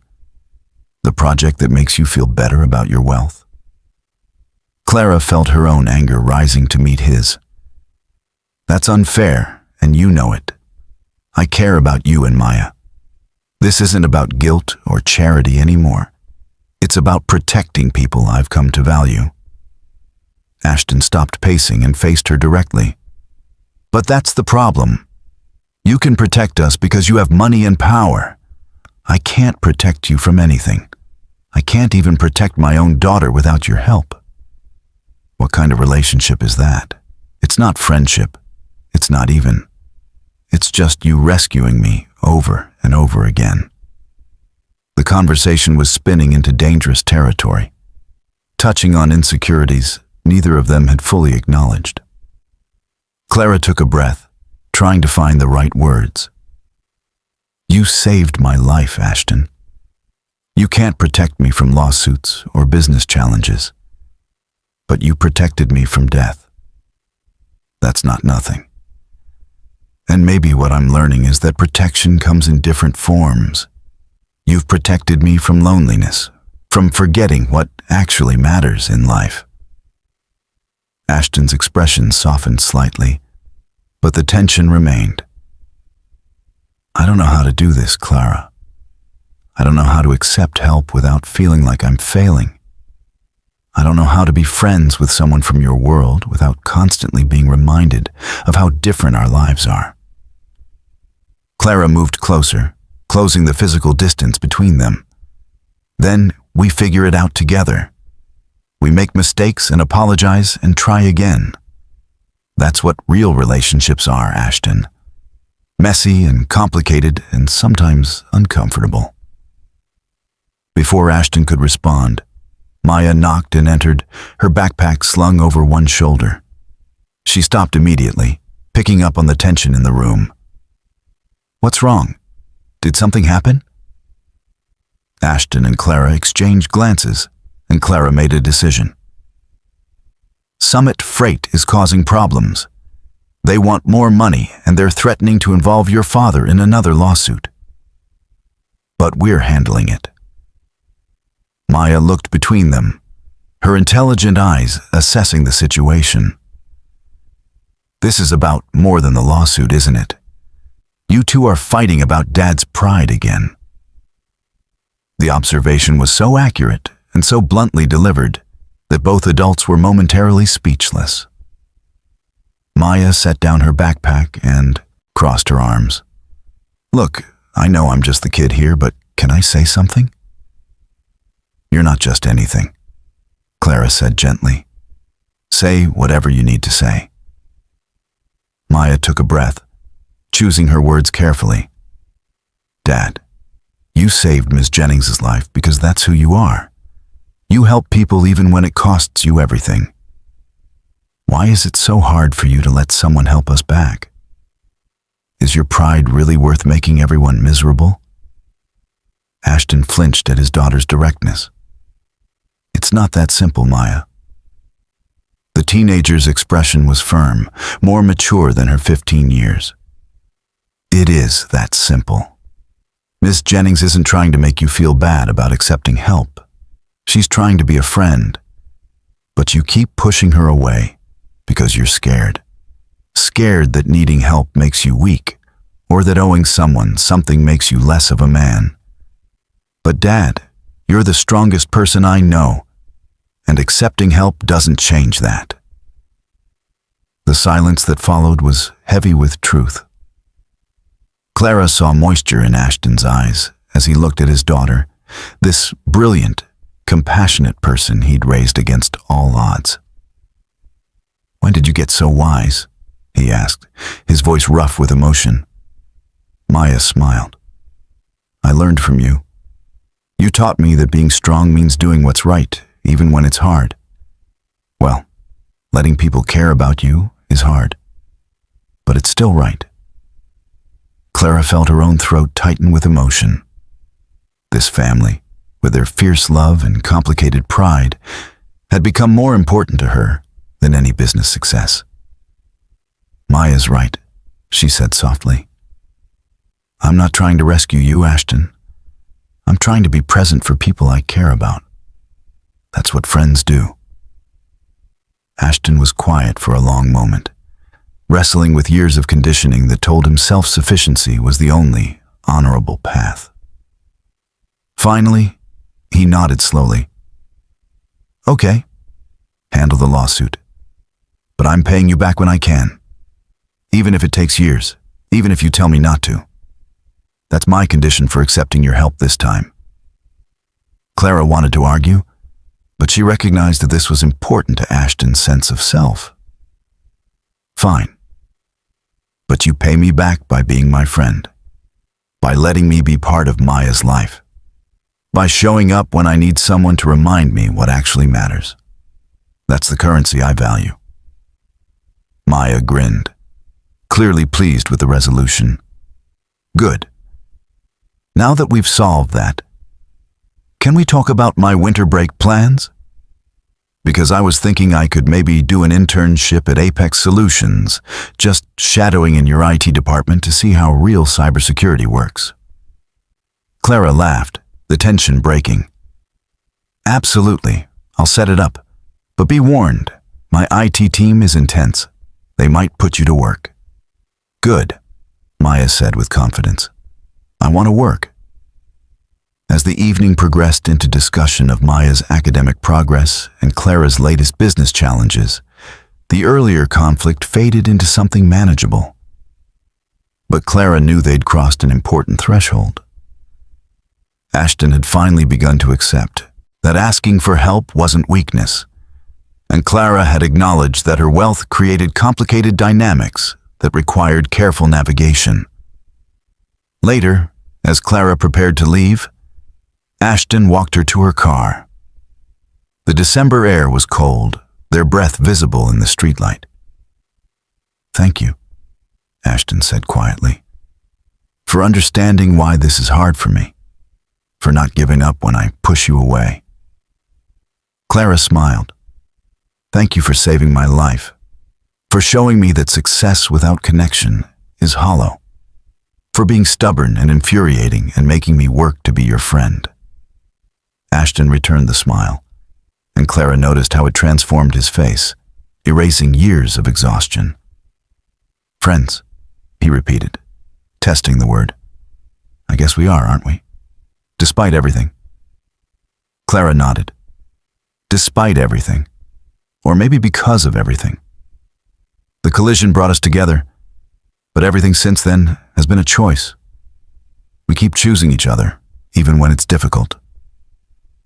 As she drove back to Sterling Heights, Clara reflected on how much had changed since that night on Blackstone Ridge. She'd set out to repay a debt and instead had found something far more valuable than clean accounts. She found connection, purpose, and the beginning of understanding that wealth meant nothing without people to share it with. Spring arrived at Sterling Heights Academy with flowering trees and the energy of students anticipating summer break. Maya had completed her first year with perfect grades and had become something of a minor celebrity in the mathematics department. Her teachers spoke of her potential in hushed, reverent tones, comparing her to prodigies who'd gone on to prestigious universities and groundbreaking careers. Clara attended Maya's end-of-year mathematics showcase, where the teenager presented research she'd conducted on cryptographic algorithms. The presentation was technically complex, but Maya had a gift for making difficult concepts accessible. Clara found herself genuinely fascinated, not just proud, but intellectually engaged in a way her business rarely provided anymore. Ashton stood next to Clara during the presentation, and she noticed how relaxed he'd become over the months. The defensive tension that had characterized their early interactions had mellowed into something comfortable. They'd fallen into a pattern of regular dinners, sometimes including Maya, sometimes just the two of them, talking about everything from philosophy to favorite movies. After the showcase, Maya approached them with an announcement that took both adults by surprise. "I've been offered a summer research position at the National Mathematics Institute. It's in Capital City, and it's a huge honor. Only 10 high school students nationally were selected." Her excitement was palpable, but there was also uncertainty in her eyes as she looked at her father. Ashton's face showed a complex mixture of pride and concern. "Capital City is 8 hours away. That's a long distance." Maya nodded. "I know, but it's an incredible opportunity. The research we'd be doing could lead to publications, maybe even a head start on college applications. Professor Hartwell says I'd be foolish not to take it." Clara saw the struggle in Ashton's expression. He wanted what was best for Maya, but letting her go so far away clearly hurt. "What do you want to do?" he asked his daughter. And Clara admired how he framed the question, making it about Maya's choice rather than his own fears. "I want to go," Maya admitted. "But I don't want you to be alone all summer, Dad. You've already sacrificed so much for me." Ashton pulled his daughter into a hug, and Clara looked away to give them privacy in the crowded auditorium. "I'll be fine, sweetheart. This is what we've been working toward. You getting opportunities to use your brilliant mind. Don't worry about me." But later, when Maya had gone to celebrate with her friends, Ashton's facade cracked. He and Clara were walking the campus paths in the late afternoon sun when he finally spoke. "I'm terrified. She's only 15, and she's going to be across the country doing research I don't understand. What if something happens? What if she needs me and I can't get there in time? Clara understood the fear beneath the words. Ashton had nearly lost everything, protecting his daughter, and now she was growing beyond his ability to shield her. She's ready for this, Clara said gently. You raised her to be independent and confident. Now you have to trust that foundation you built. I know, Ashton said, but his voice was heavy. It's just happening so fast. 1 minute she's a little girl counting her fingers, the next she's presenting cryptographic research to professors. Where did the time go?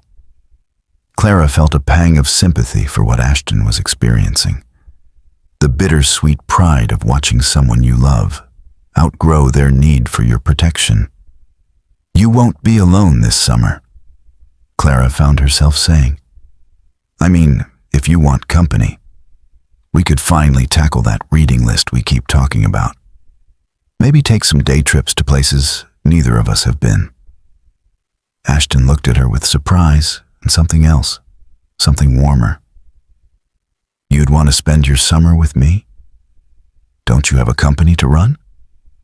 Clara smiled. I have excellent people running that company. And I've been thinking about stepping back, maybe focusing on ventures that feel more meaningful. The scholarship program has been so rewarding.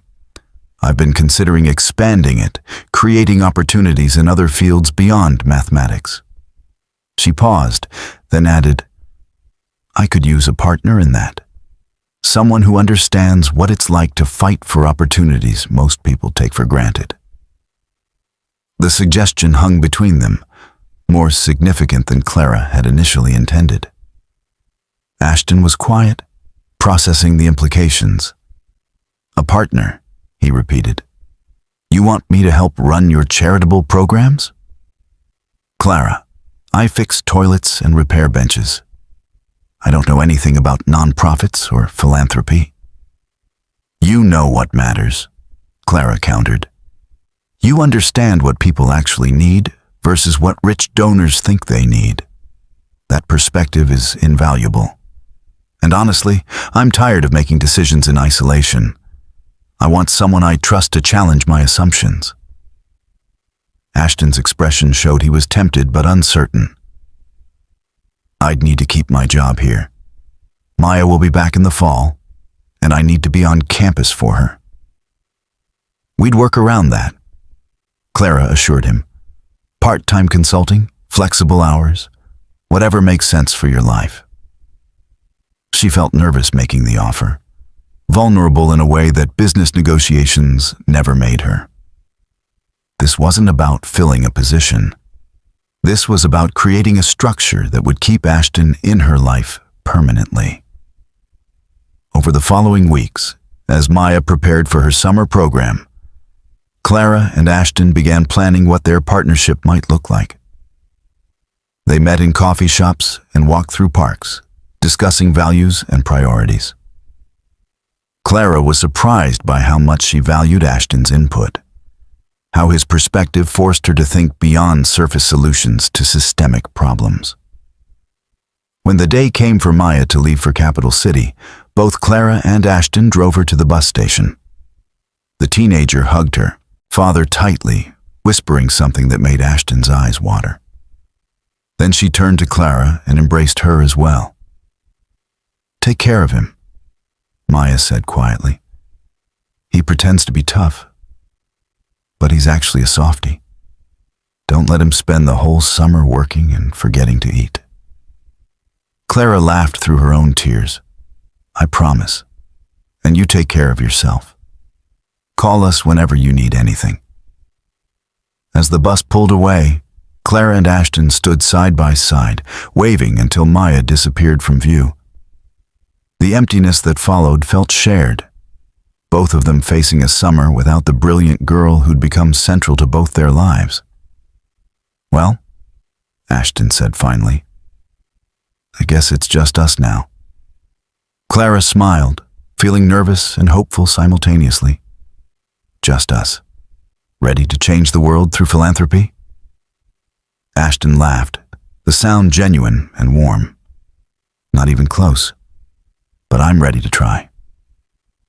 They spent that summer building something neither had planned, but both needed. The scholarship program expanded to include vocational training for students who weren't college-bound, but deserved opportunities nonetheless. They visited communities, talked to families, listened to stories that broke their hearts and inspired their work. Clara discovered that Ashton had an intuitive understanding of people's needs that her business education had never taught her. He could walk into a struggling neighborhood and immediately identify what would actually help versus what sounded good in grant proposals. And Ashton found that Clara's resources, combined with his insight, could create real change in people's lives. Their friendship deepened into something neither wanted to name, but both recognized. There were moments of accidental contact that lingered too long, conversations that went past midnight, shared jokes that created intimacy through repetition. But neither pushed for more, both content with the connection they'd built. When Maya returned in August, taller and more confident from her summer experience, she immediately noticed the change between her father and Clara. "So," she said at their reunion dinner, her tone deliberately casual, "are you two dating yet? Or are you still pretending you're just friends?" Both adults sputtered protests, but Maya just grinned. "I'm 15, not blind. You text each other constantly. You light up when you talk about each other. Dad actually laughs now, and Miss Jennings looks happy instead of stressed. Just admit you care about each other and stop being weird about it." Clara and Ashton exchanged glances across the table, and something unspoken passed between them. Maybe Maya was right. Maybe the lines between friendship and something more had blurred beyond distinction. Maybe that was okay. They'd built something genuine from the rubble of that collision on Blackstone Ridge, something worth acknowledging and protecting. "You're very wise for someone so young," Clara said to Maya, and the teenager beamed. "I learned from the best," she replied, looking at both of them with obvious affection. As they finished dinner and talked about Maya's summer research and the fall semester ahead, Clara felt something she hadn't experienced in years: contentment. Not the hollow satisfaction of business success, but genuine happiness rooted in connection and purpose. The road ahead would have challenges. Ashton's pride would clash with Clara's instinct to solve problems with resources. Their different backgrounds would create moments of misunderstanding. But they'd proven they could navigate difficulty together, could choose connection over ego, could build something meaningful from tragedy. Blackstone Ridge had nearly ended Clara's life. Instead, it had given her a new one, richer and more authentic than anything she'd built in boardrooms.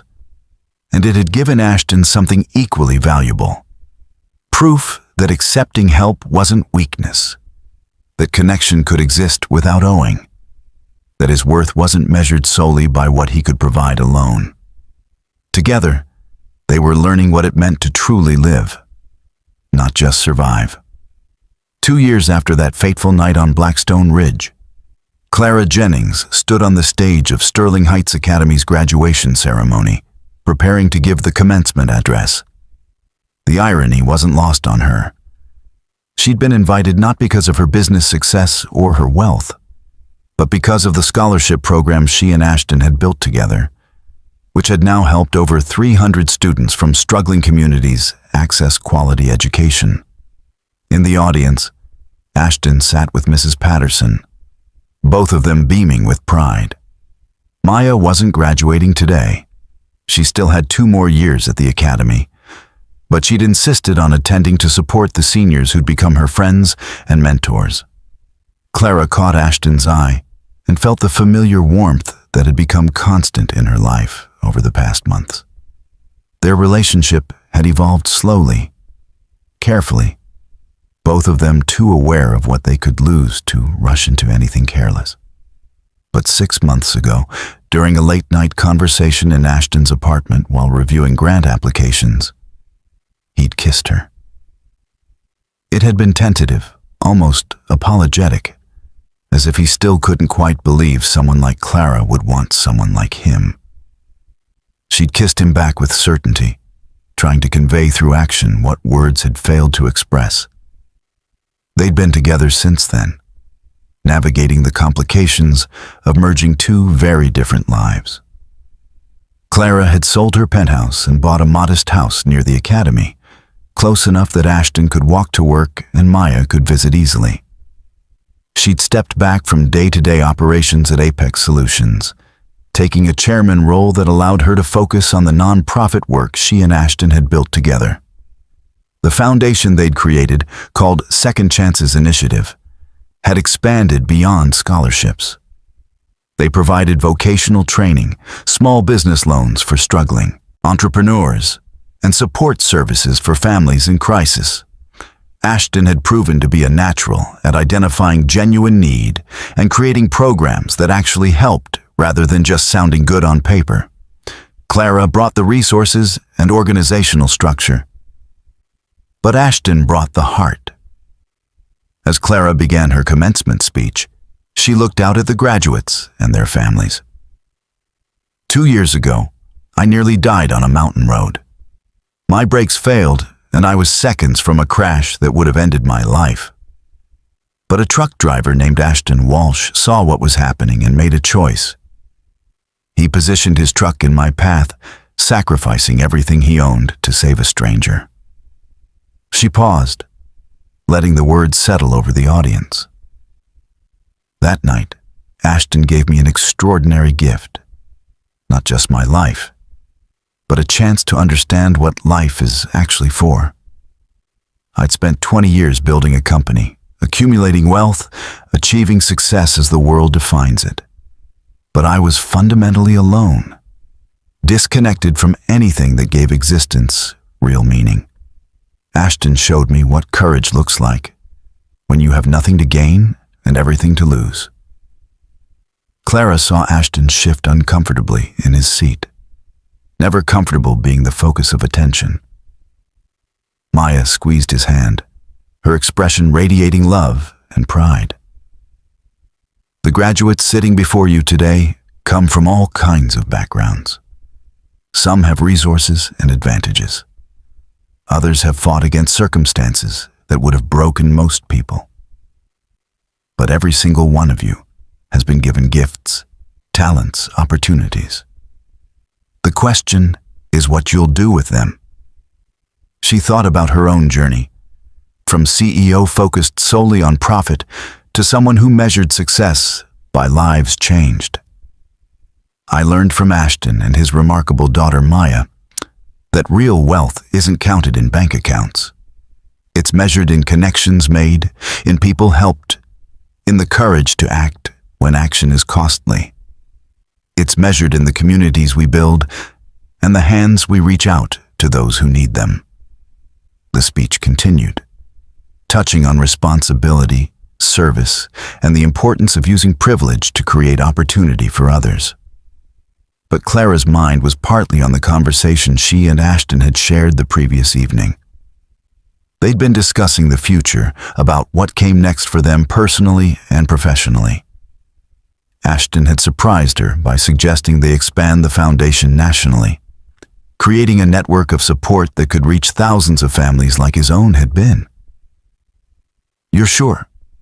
Clara had asked. It would mean a lot of travel, a lot of time away from Maya. Ashton had smiled, that expression of contentment she'd come to cherish. Maya's going to college in 2 years.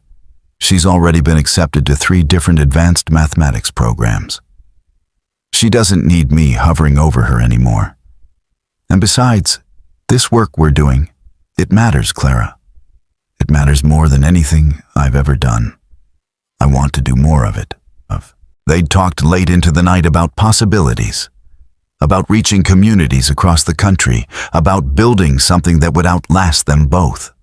Clara had fallen asleep on Ashton's couch, her head on his shoulder, feeling more at peace than she'd ever felt in her expensive penthouse. As the graduation ceremony concluded and graduates threw their caps into the air, Clara descended from the stage to where Ashton and Maya waited. Maya hugged her first, then stepped back with a knowing grin. "Great speech, but you got a little emotional when you talked about Dad. Very obvious, just so you know." Clara laughed. "Your father makes me emotional. I've accepted that about myself." Ashton pulled her close, and Clara felt the solidity of him, the steady presence that had become her anchor. "You made us sound too heroic," he murmured. "I just did what anyone would do." "No," Clara corrected gently. "You did what you would do. That's what makes it extraordinary." They walked together through the campus, Maya chattering about her upcoming summer plans, another research position, this time at a university closer to home. She'd grown into a stunning young woman, brilliant and compassionate, carrying the best of both her parents' qualities. Mrs. Patterson had prepared a celebratory dinner at her bakery, which had become something of a tradition for important occasions. The four of them, Clara, Ashton, Maya, and the elderly baker who'd shown kindness when it mattered most, gathered around a table laden with food. They talked and laughed, sharing stories and making plans, a makeshift family bound not by blood, but by choice and circumstance. Later that evening, as Clara and Ashton walked alone through Creekwood's quiet streets, she reflected on the journey that had brought her here. From that terrifying moment of brake failure to this peaceful small-town evening, everything had changed. She'd lost nothing that actually mattered and gained everything she'd been missing. "Do you ever regret it?" Clara asked suddenly. "Putting your truck in my path? Losing everything you'd worked for?" Ashton stopped walking and turned to face her, his expression serious. "Every day, I'm grateful I made that choice. Not because of what came after, the scholarship or the foundation, or even us. I'm grateful because in that moment, I was the person I wanted to be. Someone who chose human life over personal cost. That's worth more than any truck or job." Clara kissed him then, standing under the street light in the town where he'd nearly lost everything. "I love you," she said, the words coming easily despite her history of emotional guardedness. "I love who you are, who you've helped me become, the life we're building together." Ashton's eyes glistened with emotion. "I love you too. You saved me just as much as I saved you, Clara. Maybe more. You gave Maya and me a future we never could have imagined. You gave me back the ability to hope." As they continued their walk, Clara thought about the speech she'd given earlier, about second chances and the courage to act. Life had given her an unexpected gift on Blackstone Ridge, wrapped in terror and collision, but ultimately transformative. She'd set out to repay a debt, and instead had found her purpose, her partner, and a family she'd built rather than been born into. The foundation would continue growing, helping more families escape the kind of desperation Ashton had known. Maya would go on to brilliant things, carrying forward the lessons of resilience and compassion she'd learned from her father. And Clara would spend her days doing work that actually mattered, surrounded by people she genuinely loved. Sometimes salvation came in the form of brake failure, and a truck driver willing to sacrifice everything for a stranger. Sometimes it took losing your way completely to find the path you were meant to walk all along. Clara Jennings had been given a second chance at life on that mountain road, and she intended to spend every remaining day proving worthy of the gift Ashton Walsh had given her. Their story had started with a collision, but it had become something far more beautiful. A testament to the power of human connection, the possibility of redemption, and the truth that sometimes the people who save us are the ones who need saving most. Together, They were building something that would last, not because it was perfect, but because it was real. Up next, you've got 2 more standout stories right on your screen. If this one hit the mark, you won't want to pass these up. Just click and check them out. And don't forget to subscribe and turn on the notification bell so you don't miss any upload from us.